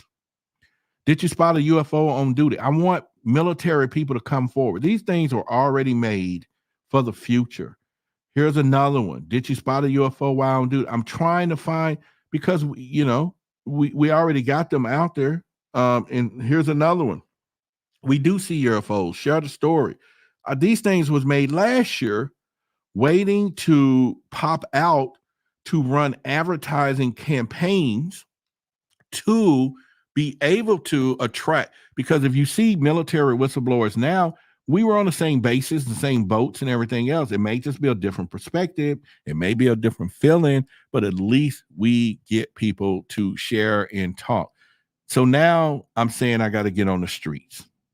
Now I'm going to take my big ass out on the streets and go into the dirt. Oh, somebody's going to laugh, whatever. But I'm going to find the fucking stories. I'm going to get us some big ones. I might run into a haunted house or some stuff. You know what I'm saying? We're going to have some fun. We're going to do it. And I'm going to bring it to you. And I'm going to be like, yeah, we're going to have a camera crew there. We're going to do some stuff, and now with this camera, I can just push play and it'll follow. But I'm willing to get out there. And maybe some of you too, some of you said that you'll do it. I mean, I know some of y'all will get out here and do it. And that's what it's all about. Now, don't get me wrong. I love every single person that support me with your time, your energy. Boy, but I just say energy now, I'm in trouble because, like I said, one of the persons, they'd be like, you just take all my energy. But listen, I love the support financially, all of those stuff. But I am a full-grown man, and I do want at some point and will support things through the commercialism of stuff, right? If I'm using that word properly, where the ad revenue is paying for this, sponsors is paying for this, content, people are watching it on streaming platforms and all of those things, because you all have helped me get here, and then I'll take it, and then we can take their money, commercialized money, and we can get bigger content, bigger stories, and do bigger stuff. Because I'm gonna spend it. I'm gonna spend it on us. I'm gonna spend it on our community to do some stuff. And yeah, am I gonna have a steak every now and then? Why not? Okay, I deserve it. All right. Am I gonna get somebody to call me sweetie? Maybe. All right. Oh, look at that. See, y'all heard that? Am I gonna get somebody to call me sweetie? What happened? 1111 pops up right there. It said, is it a sign? Summer? Let me know. She'd tell me the number stuff. As soon as I said that, am somebody gonna call me sweetie? It just said, phew. And I didn't even know it. And y'all see it? Y'all see it on my screen? No? Y'all see it on my screen? Oh, y'all don't see y'all see my 1111. There you go. Y'all can see it. All right. So there we go. That could be saying, yeah, somebody's going to say, hey, sweet. Yeah. Could you imagine? Any of y'all, besides Charles and Helen, but can any of y'all imagine being in the bed? You look over at your loved one and say, hey, saw a UFO last night. And she says, oh, boy, that's sexy, boy. Come over here and tell me about that UFO. You get what I'm saying? What kind of shit is that? Is that a dream world that you say, I saw, baby, that alien came in our room last night. He heard us. He said he getting out of this. He's on to another planet. He can't believe what's happening in our room. You get what I'm saying? That's love talk, right? Yeah, he talking about give me $1 holler. But you get what I'm saying? There you go. See, 1111. I'm on the right path, and I was talking about sweetie. All right, so there you go.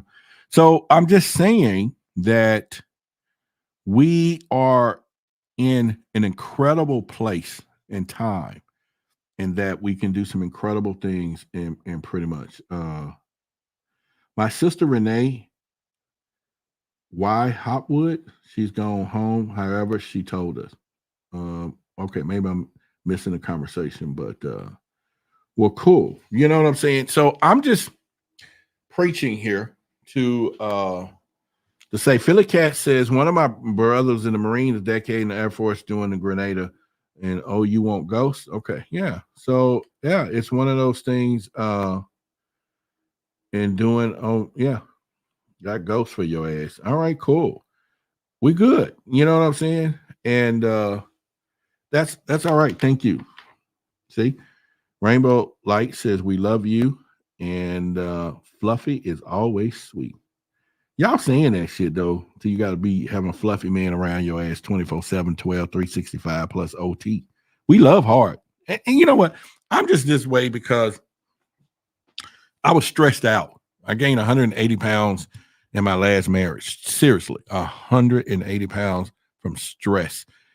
And it's been years since I'm divorced, and it's now like you got, it's time to reverse all of that, and do your thing. But I remember going to the doctor's office, and he was like, "Man, what is going on at your house?"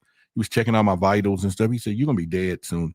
You are stressed the fuck out." And she was sitting over there, and she know we was arguing like sailors and stuff, and so she was like, just put her head down, like, "Yeah, you're whacking a brother out." You know what I'm saying? But and I probably caused some issues too, so I'm gonna take 50-50 of the blame, and you just kind of do that. But you would hope in the latter years of your life that you begin to things shift, that some things you just don't need to argue about anymore. You just like, that ain't even worth arguing. I would have argued about that 20 years ago, but today I got bigger shit to worry about. I got aliens and stuff like that and stuff. So it's pretty good. I'll be asking them if they saw anything good. Monica says, Roderick, have you heard of a TV show, Resident Alien? Yes, I just started watching it probably about a week ago. He was an alien that came here to hurt people on Earth, took over a doctor's body. Then he found out he had to go work as that doctor.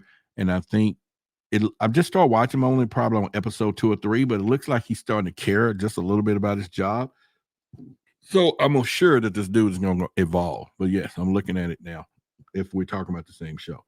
The movie called Outsiders. Outsiders.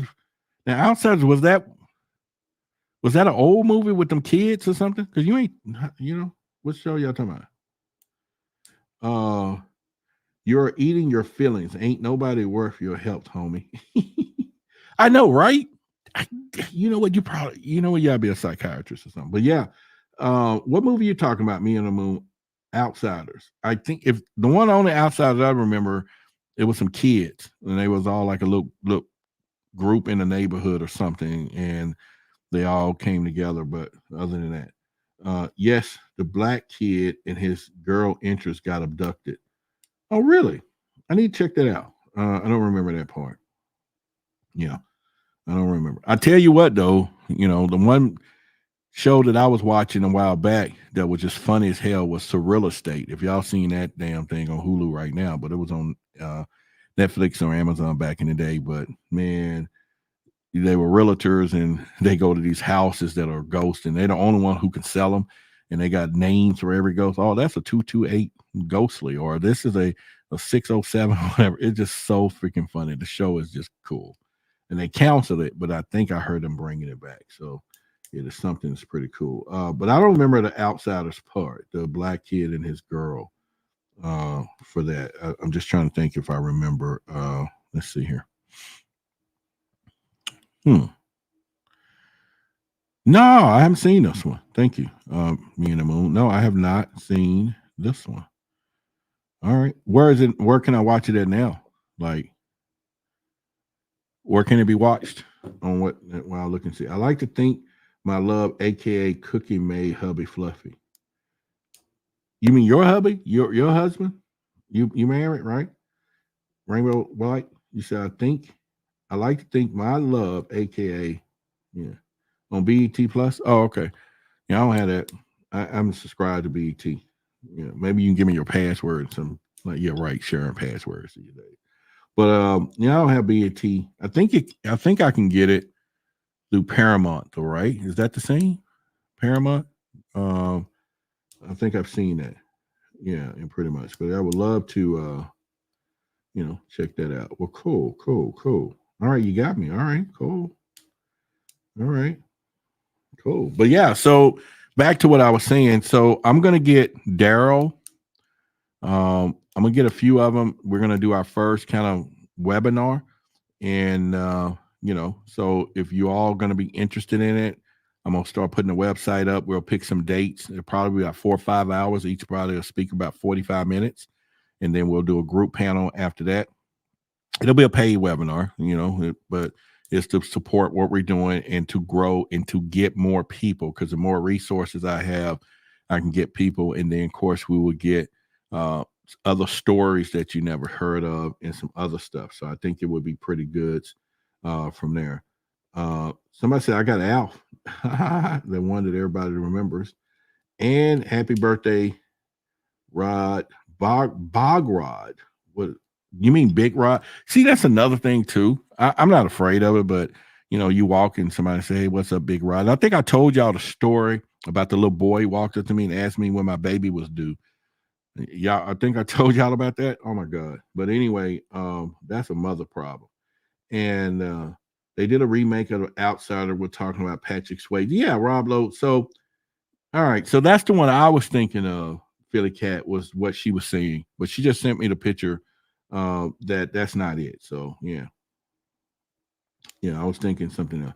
Yeah, I told y'all about that story, so I don't think I need to repeat that. But yeah, the little boy walked up, touched my stomach, and said, "When my baby is due," and the dude was got to be 8, 9 years old. That is a mama problem. He was with his mom, and nothing to do with me being what I was. If he's that old and he don't know the difference between, and all he's seen in his life is pregnant stomachs, we got issues, and our issues got issues. But yeah, so Seagrave says happy birthday. Thank you. Oh, you know what? And I didn't get a cake for my birthday. Not even a little cupcake. I didn't get a candle. I didn't get I was gonna take myself out to dinner. Tyron, the homeless guy, he was like, "Man, look, I'm giving him this title now, the homeless dude, right?" Well, anyway, my guy, he's like, "Man, just take yourself somewhere, man. Just go to a fine restaurant. You sit your ass down there and you just order whatever the fuck you want." And I'm like, all right. So I get there. I took his word. Like, I'm gonna order whatever the fuck I want. Called him to see if he's gonna pay for it. He said, "I didn't say I was gonna pay for the shit. I just said you go order whatever the fuck you want." I'm like, it didn't go down that way though. That was my storytelling. But the whole point I'm saying, he's like, order whatever the fuck you want. You know what I'm saying? And I'm like, all right, dude, call him up. Like I said, he didn't pay for it. And just let me hang it. Left me hanging. You know what I'm saying? So I walked out because I said, well, what do homeless people do? He said, man, just kind of, take your shoes off and then, sit it by the plate. They'll just give it to you. I was like, all right, cool. All right, we can do that, So, but he knows those tactics and stuff. He knows those tactics. He's homeless, so he ain't got it.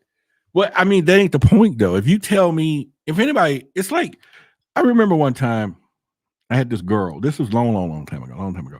She called me up and she says, "Hey, what are you doing?" I said, "I ain't doing nothing."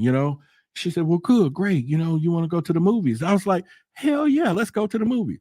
So we get to the movies and get to the window, and the guy said it was $22. And she looks at me and she says, "You gonna pay him?" I said, "What the fuck you call me? You asked me did I want to go to the movies. I'm thinking you're taking me to the movie." She said, "No, I just asked you, did you want to go to the movies?" And I was like, I be damned. And I could be wrong. I could be totally wrong. So maybe y'all can correct me. But if somebody call you up, said, let's go to Jamaica, and you're like, okay, or that could be a little more misunderstood there. But I'm saying the simple process, you get a phone call from your significant other, or partner, friend, cool, whoever y'all have, and they go, do you want to go to the movies? And then you go, yeah, and you get there and she looks at you and says, "You're gonna pay for it?" And it's like, your ass call me. I didn't call you. You call me. And so if I'm wrong, y'all let me know, because I could be out of touch. But I took it personally though. I really did. I'm like, no, we're not. So it's pretty much. But yeah. So I would just say that if you just say, call it what you're doing. And I mean, if she had said, "Do you want to take me to the movies?" Then it was optional at this point. Then I would like, let me think about it. Okay, no, give it some thought. But that's not what happened. So, and I could be wrong about that. But y'all let me know if I took that wrong. They invite you, they should pay. Thank you, Diana. Yeah, there you go. See, I bet none of them strong women out there, nah, yeah, I gotta pay. But I don't know if y'all seen this video going around. I'm just kind of getting off the beat for a second here. But there's a video going around where a girl takes a dude to the Cheesecake Factory. He goes off on her. He's like, you taking me to the Cheesecake Factory?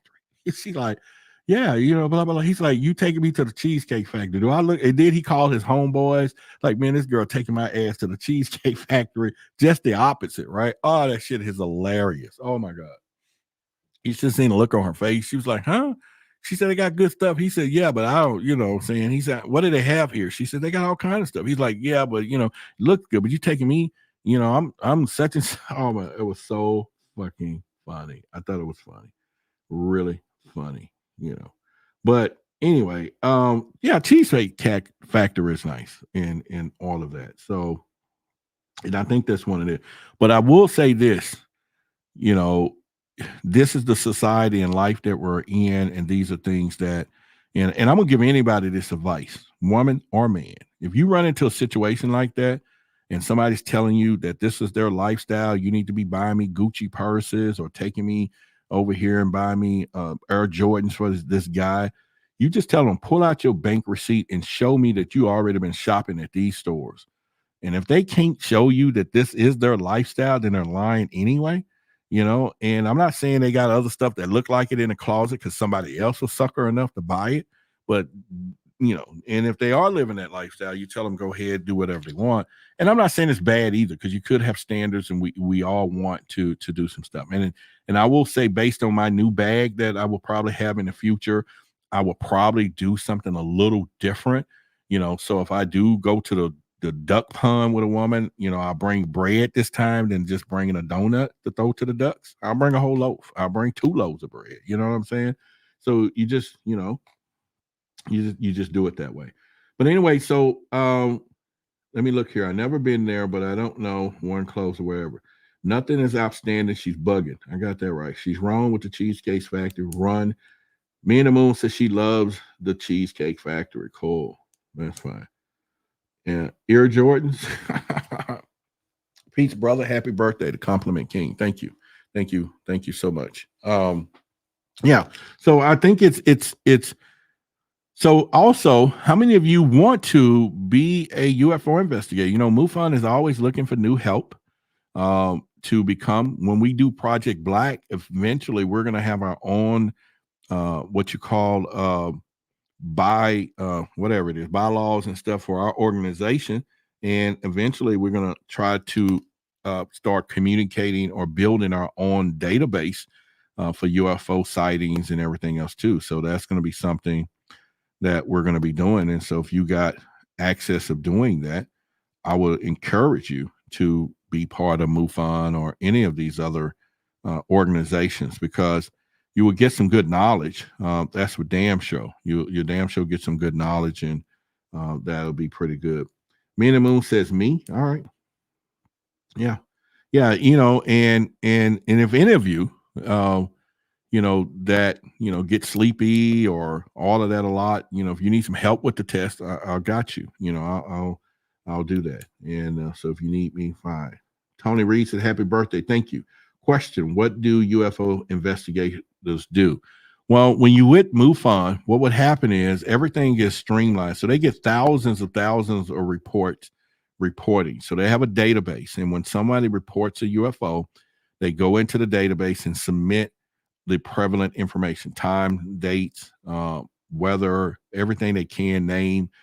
And depending on the locale that you are, it will then go streamlined to states first. So depending on what state you're in, then it will go to that particular state. Then that state director disseminated down to the organization, all the way down to regional directors, all the way down to your section director.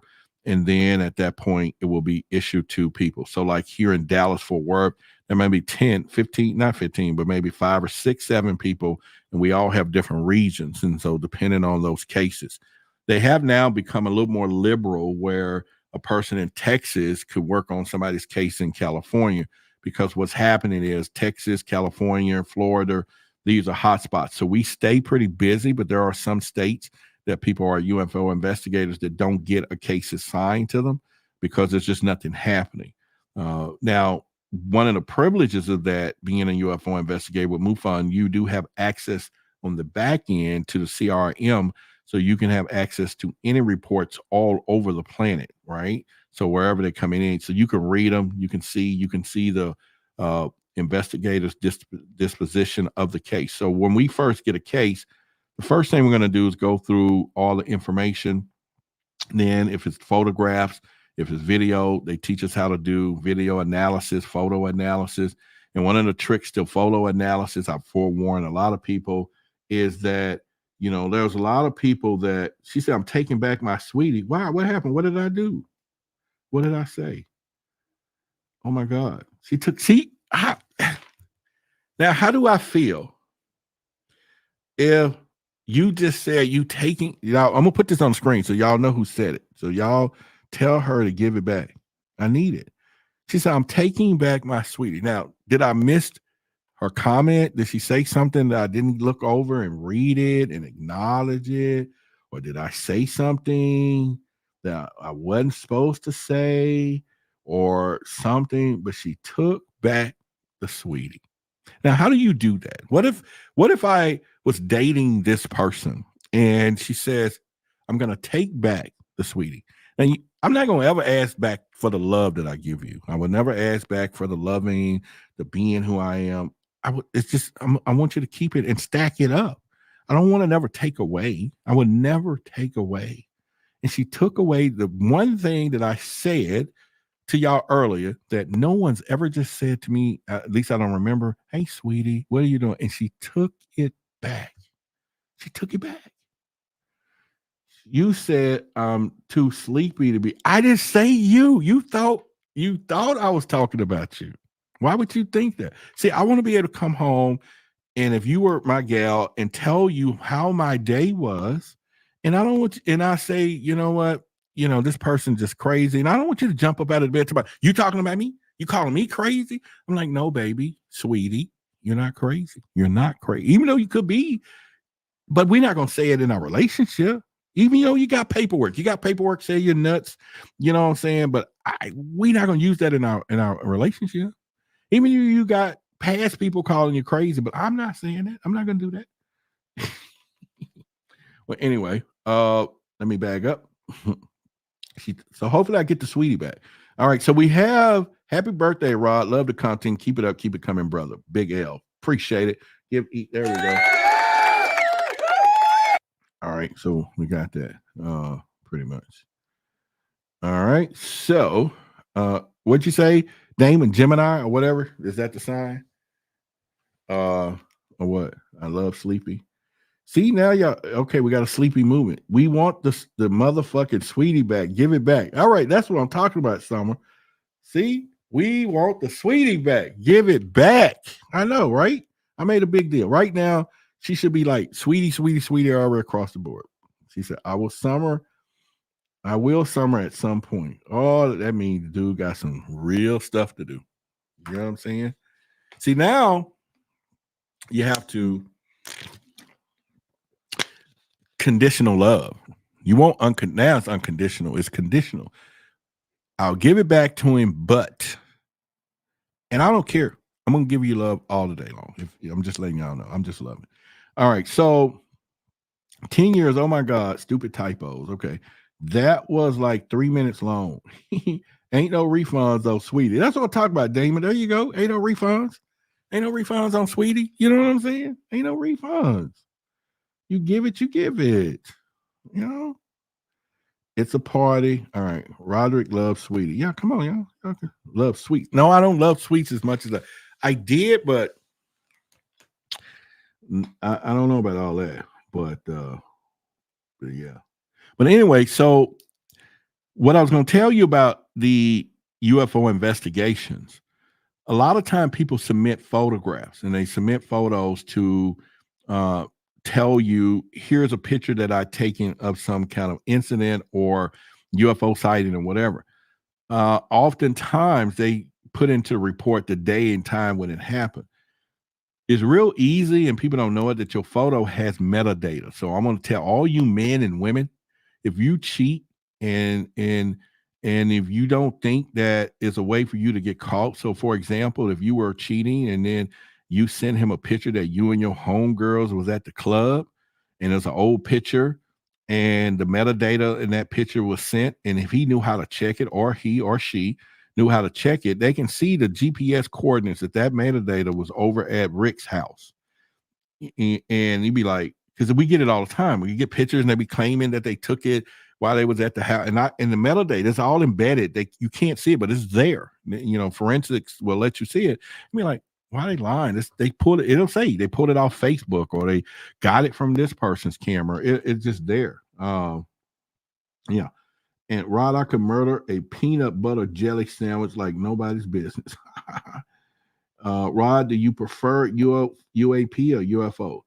A great question, Greg. I use them both interchangeably.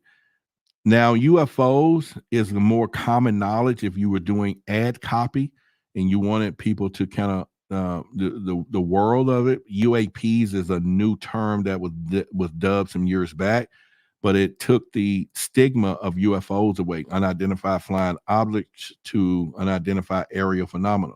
And so it's a little more technical term because the phenomena is what it is. Area means it's in the air, but now you got USOs, unidentified, submersible objects and stuff. So there's a lot of stuff that's happening, but the term UFO was removed because it did carry the weirdness and stigma and was only really associated with aliens. And now UAPs could be anything because you got multinational corporations with products and things in the sky that nobody really know what it is.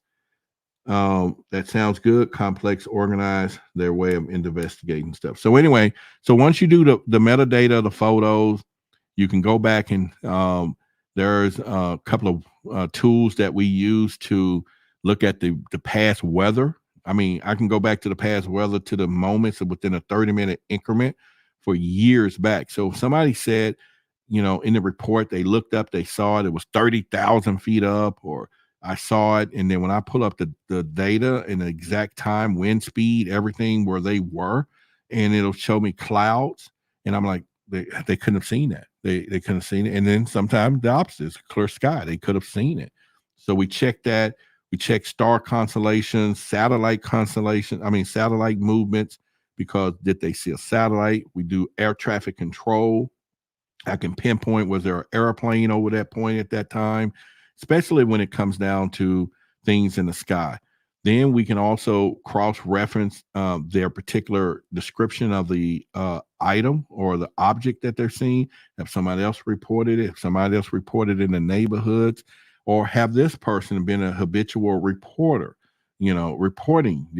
Some people keep putting in reports. They don't know we can see that they're, and now in the back office, we could undub them. Don't believe it. Don't worry about it. This is a fake. This is a hoax. Or we will give a disposition of whatever, but we don't tell the people that submitted, because that's just not you want to do. And so it's really cool. It's pretty cool. Brittany Nicole Dalton, she said, happy birthday. Thank you, Brittany. All right. Yeah, and so there's a lot of things. Nina's like, so how are you really feeling about your baby this evening? We care and we seem a tad not happy. Let me put it on the screen so I can see. I'm reading this butchering up. How are you really feeling about your birthday? Look, I said baby. See, I couldn't even see that shit. That's why I'm like, baby, what the fuck? So now it's on screen. How do you feel about your birthday this evening? We care and you seem a tad not happy, but be there and done that. Honestly, I am pretty I'm trying to think of the way I want to say it. It's surreal, okay? The fact that you're now a year older and you're here. But also I can look back on things I could have done and should have done and would do. And then I also can look forward to what is going to happen and what will be happening. So you just kind of in the middle of, you want to just move the timeline up and say, okay, where would I be next birthday? I feel really good about it. I do want to set some goals of next year, health wise and different things that I want to do. I would admit, that there was a moment again of just, it was quiet for 4 or 5 hours, that, I may get a few texts and something, but just not really the personalization of that call or something. And now I'm not in any, serious relationships or relationships, period, that is of substance, that, of expectation. So that wasn't it either. Now we're granted to say that, overall I'm okay with it, and pretty much you want more for yourself, as far as you look back and things that you want and do and things you just want to pull a trigger on. But you know, and you do want to have your own party if you want to. So you want to pick up the phone and make a phone call, and you got 10 women jumping off poles and stuff, if that's what you want to do. But nope, that's not what I want to do. But I'm just saying, other than that. But anyway, no, I thank you for whatever. But if you sensing any unhappiness, no, I'm very happy and pleased and everything, even to have you all here to share with it and everything else, and just being here. But I did, there was a few hours this coming toward the evening. And then I was like, you can go to a movie, or you can go do whatever you want, or just go do some things. And I wasn't really energized to do that. And I've had people that will say, why don't you just go do it? Go do it by yourself. And I'm okay. I love me some me, and I've been around me for quite some time. But there are times that maybe you want to be entertained. Maybe you want to do whatever. So, but anyway, it's all good. Tomorrow it'll be a no day. It'll be forgotten, so to speak. In 21 minutes here, judging by my time, now we're going to be on March the 11th, and soon we will be creeping for March 10th, 2025. But I do set some go. Now I do know that there's going to be some big things there. But anyway, great question. Thank you for all of that, and pretty much. But now just kind of, he said, take an edible. Well, I don't know if I told y'all my story last year or year before. I don't want to touch a damn edible. My last birthday, not this one, but the year before, I was doing Uber, okay, or something, and a lady gave me some edibles. Now, I've never been high in my life, okay, never smoked weed or anything. And man, she gave me some TH, whatever the fuck that shit was, because I told her I had knee pain. It put me in a freaking hospital on my birthday. I got the videos. I told y'all, some of y'all heard the story before. Yes. Oh my God. I thought I was gonna die. I mean, it had my heart palpitating, boom, boom, boom, boom, boom. And I was like, I'm finna die. Man, it was shoes. Boy, I got high. I was high as a kite. Brittany says, laugh aloud, I can't see either. Let me put this in. Yeah, it's really small until you put it up on the screen. She said, I can't see either. I'm feeling that you have been off a little kind of sad, and I'm glad you're looking at things positive. I got to feel you. This world's disconnected. I love you. Don't get me wrong. If I had a choice to go hugged up with my snuggle bugger or some stuff, however y'all call it, or something, I probably would do that. Or if I had, being the king that I am, but you got someone in the, sometimes, the individual stuff is cool. I have no regrets of it, because I know I will have the relationships that I covenant and want in the future anyway.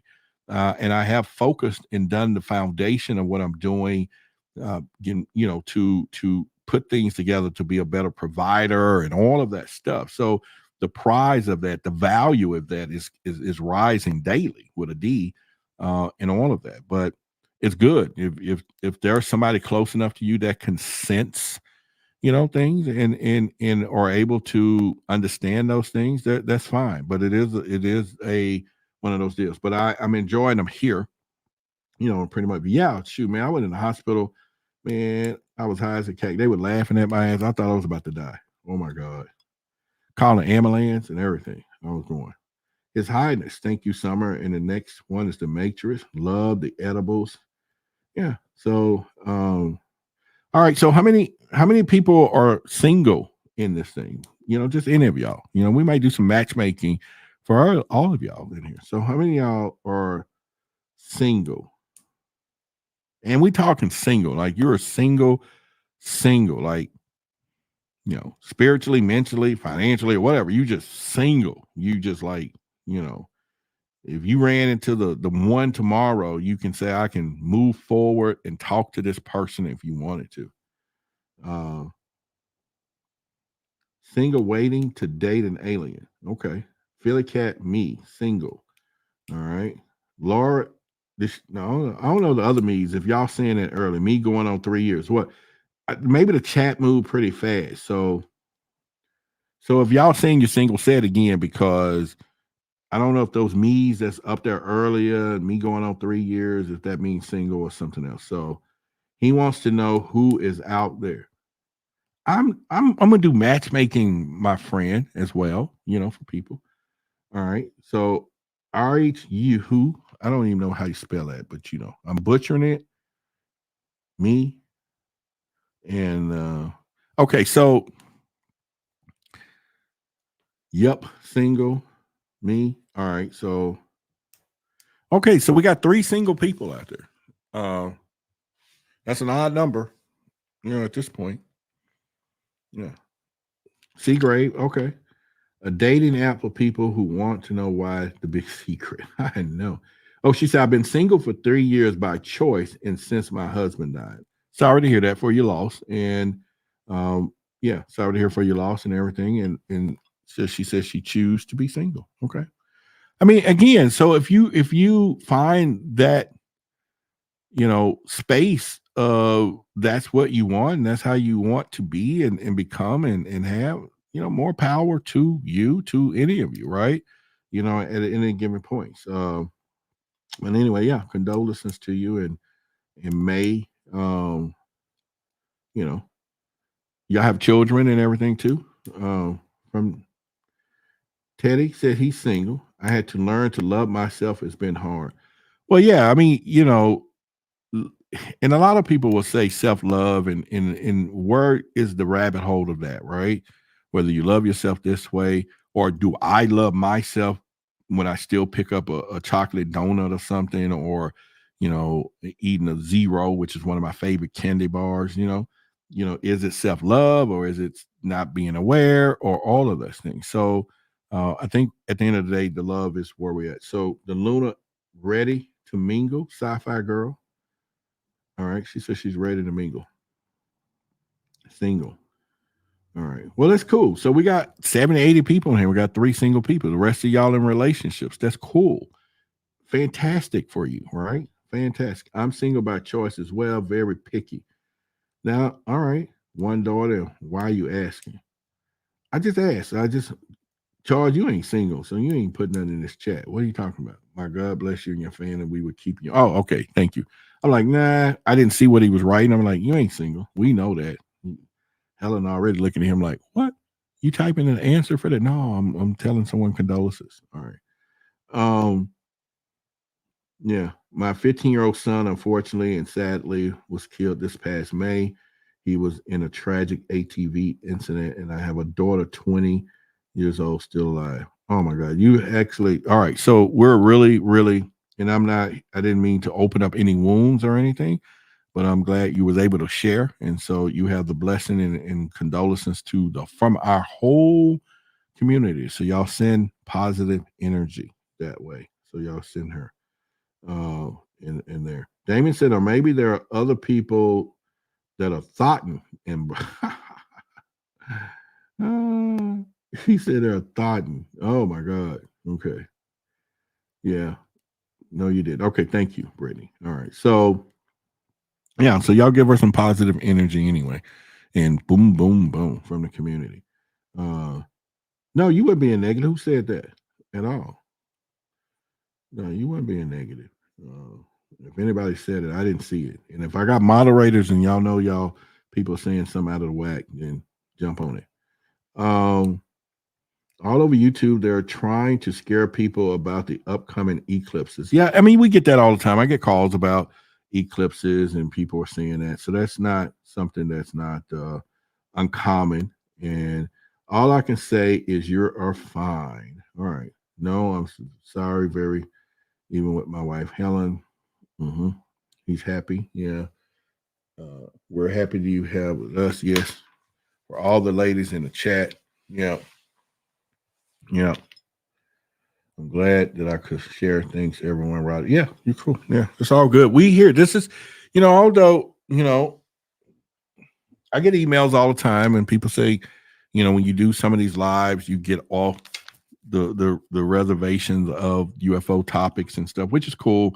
Which is why, if y'all notice, I started doing more videos, and I'll be doing more videos, and there'll be something that we would do from there. So it's all good. It's something that we will knock out from there as well. But anyway, there are 12 minutes left for my birthday, and we will have passed it.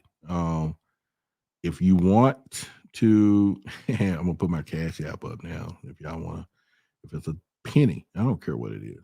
But anyway, there it is right there. I'm trying to put it on the screen. Yeah. How can I do that? Let's edit that.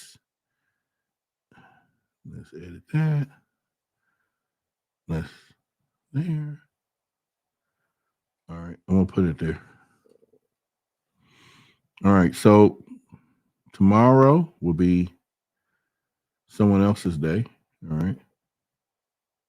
All right. So anyway, yes, 12:49 there, but it's 11:49 here on my time. So if you want to, I'm just asking, but if you want to, yeah, I know, Jamie, but sometimes I get hit. Y'all see some of the emails and shit I get. Oh my God. People complaining about something. Me and the Moon say, I'm tapping out, y'all. Y'all have a great evening. Now, see, let me tell you something right now before you go. Okay. Now she's tapping out. You can't tap out. I'm still waiting on my sweetie to come back, right?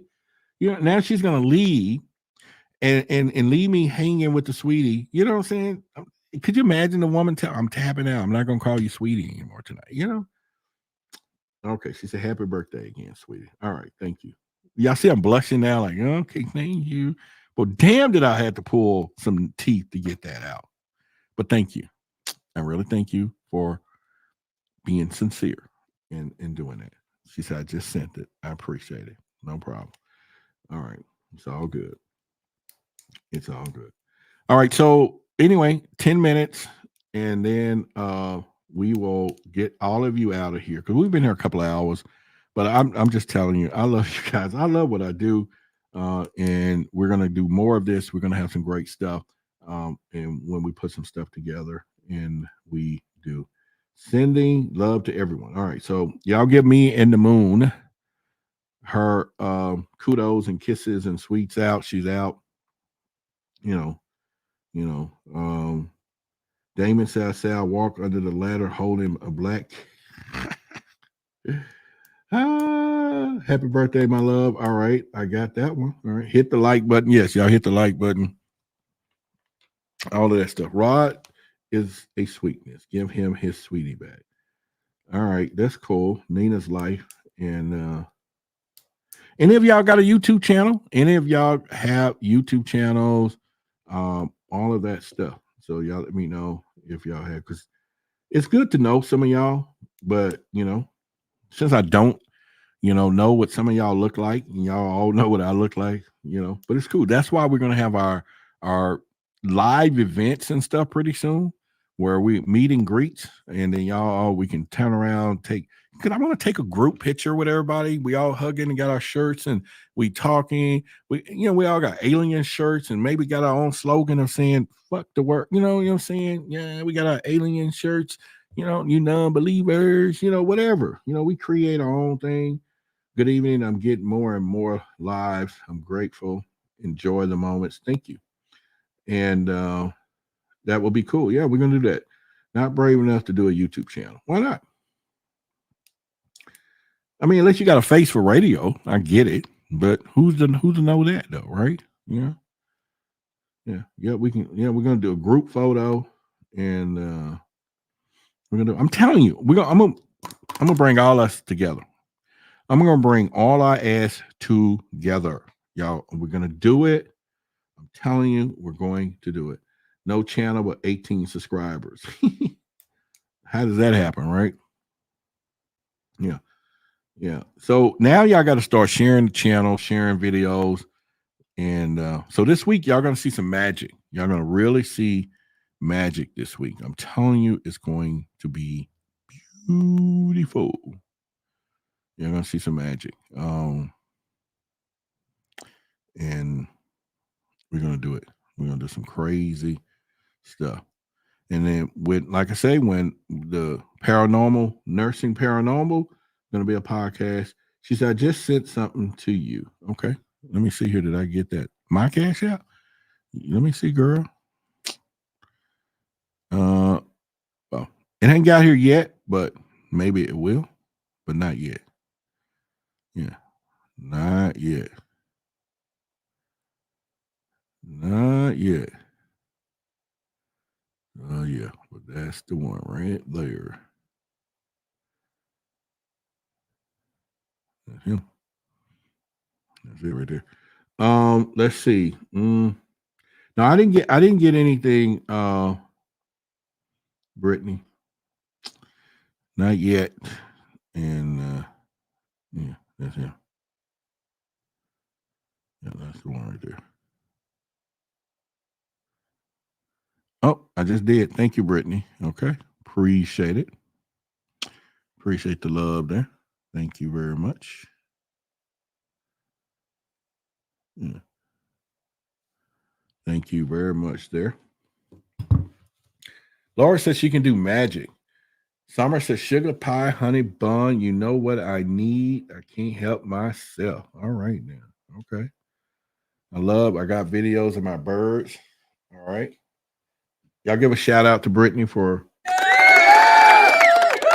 Yep. She sent a contribution there for the thing there for my birthday. All right. All right.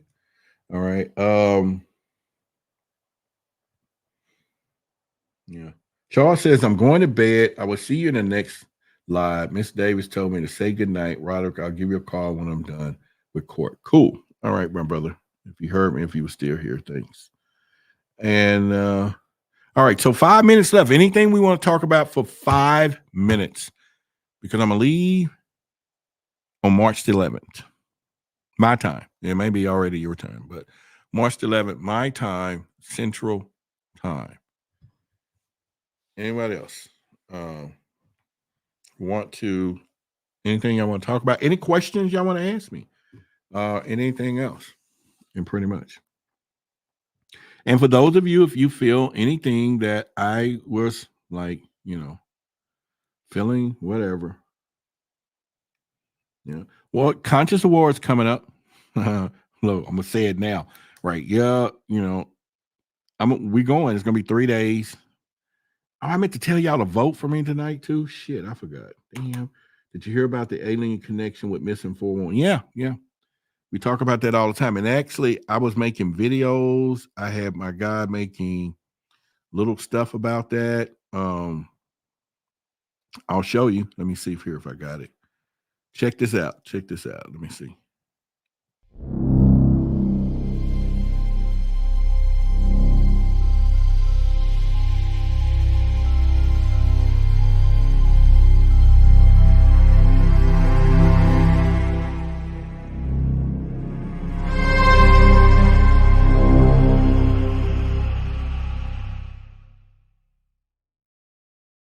My little commercials that I was going to have made because I was going to talk about the forest stuff all the damn time. I even had this design made so that you see aliens in the forest walking. I had a guy, he made it for me. He's real good. He's like, I'm designing you some stuff right there. But it was all based upon the missing 411 stuff. So, it was pretty cool. It was really, really cool. Yeah, it was really cool. I voted for you. Thank you. Cool. I know who you are now, so I'll be voting for you. Thank you very much. Thank you for being a good shepherd. All right. There was a guy who was taken in the 80s and he was brought back, literally dropped in another location. Oh, they talk about that. That forest is some real stuff. But that's in Missing 411, the UFO connection. He talks about the zombie deer outbreak, and why it's possible today. And he talked about that a few years ago. So you probably want to go back and check that out for sure. She said, I got a real strange, disturbing recording. It sounds like a female's voice and male voice. Hear me say no stop sound. Well, definitely. Yeah. So, Brittany, I would love to hear that. So if you got my email address, if you got a recording, because I need to start taping and all that stuff. So that's contact, CONTACT at whythebigsecret.com. That if you're saying you have a recording, I would love to hear that. And then if you call our 800 number, 888-345-9121, jot this down. I'll answer it, during the day or whatever. But that's it on the screen right there.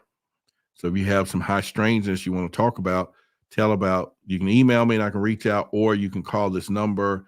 If I don't answer it, you can leave the story or play the recording. You can actually play it and it's going to record it. So I will hear it too, either which way. Listen, read my comments with aliens or not. There are some electronic interferences. Also that recording. Okay. All right. My birthday's in a few weeks, Jessica. Happy birthday coming up for you. And excuse me. That's really good. Really, really good. Okay.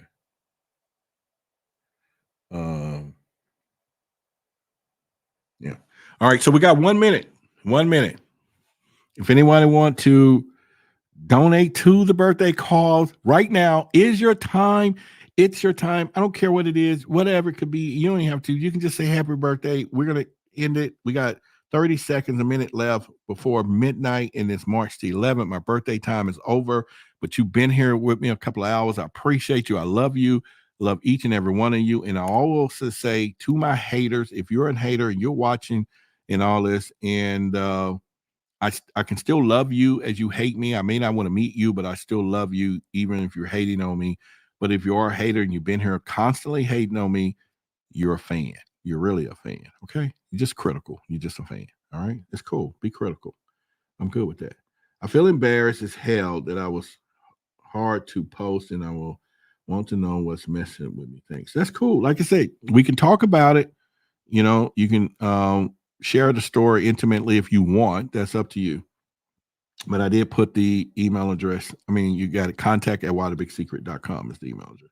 All right. Happy birthday, everyone. Have a great Monday, everyone. Yes, you all get ready. Have a great rest of your night. Yes, I'm going to chill and get ready to get out of here and do some things. And pretty much and hang on. Yeah, hang on. Almost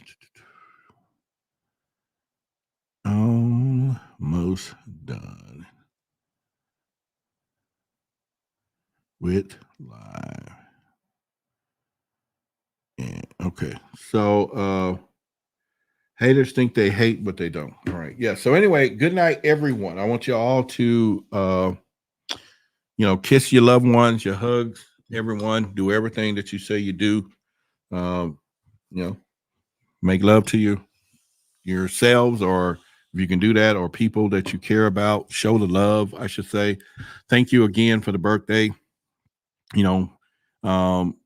Hopefully this week I will be doing some things to, get out here on the streets, and we're going to put our cameras and stuff to use. And so I'm really excited about that, and pretty much. So I just want to tell you, thank you. And I love each and every one of you. So y'all, good night.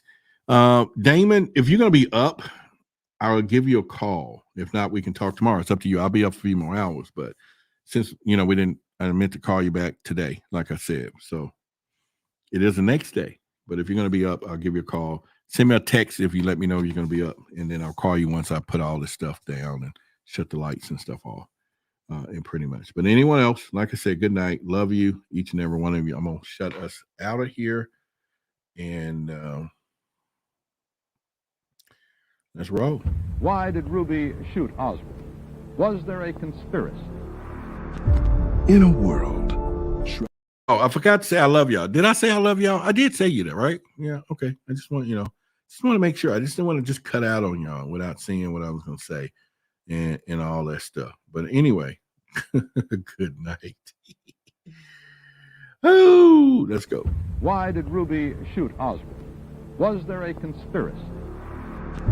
In a world shrouded in darkness and obscured by deception from the big secret keepers, a burning question ignites in the hearts and minds of truth seekers. Why? Let's dive into the abyss of the unknown. Challenge the limits of our understanding. This bizarre sequence of double killings raised great questions. Who actually fired the shots that killed Kennedy? Pierce the veil of secrecy.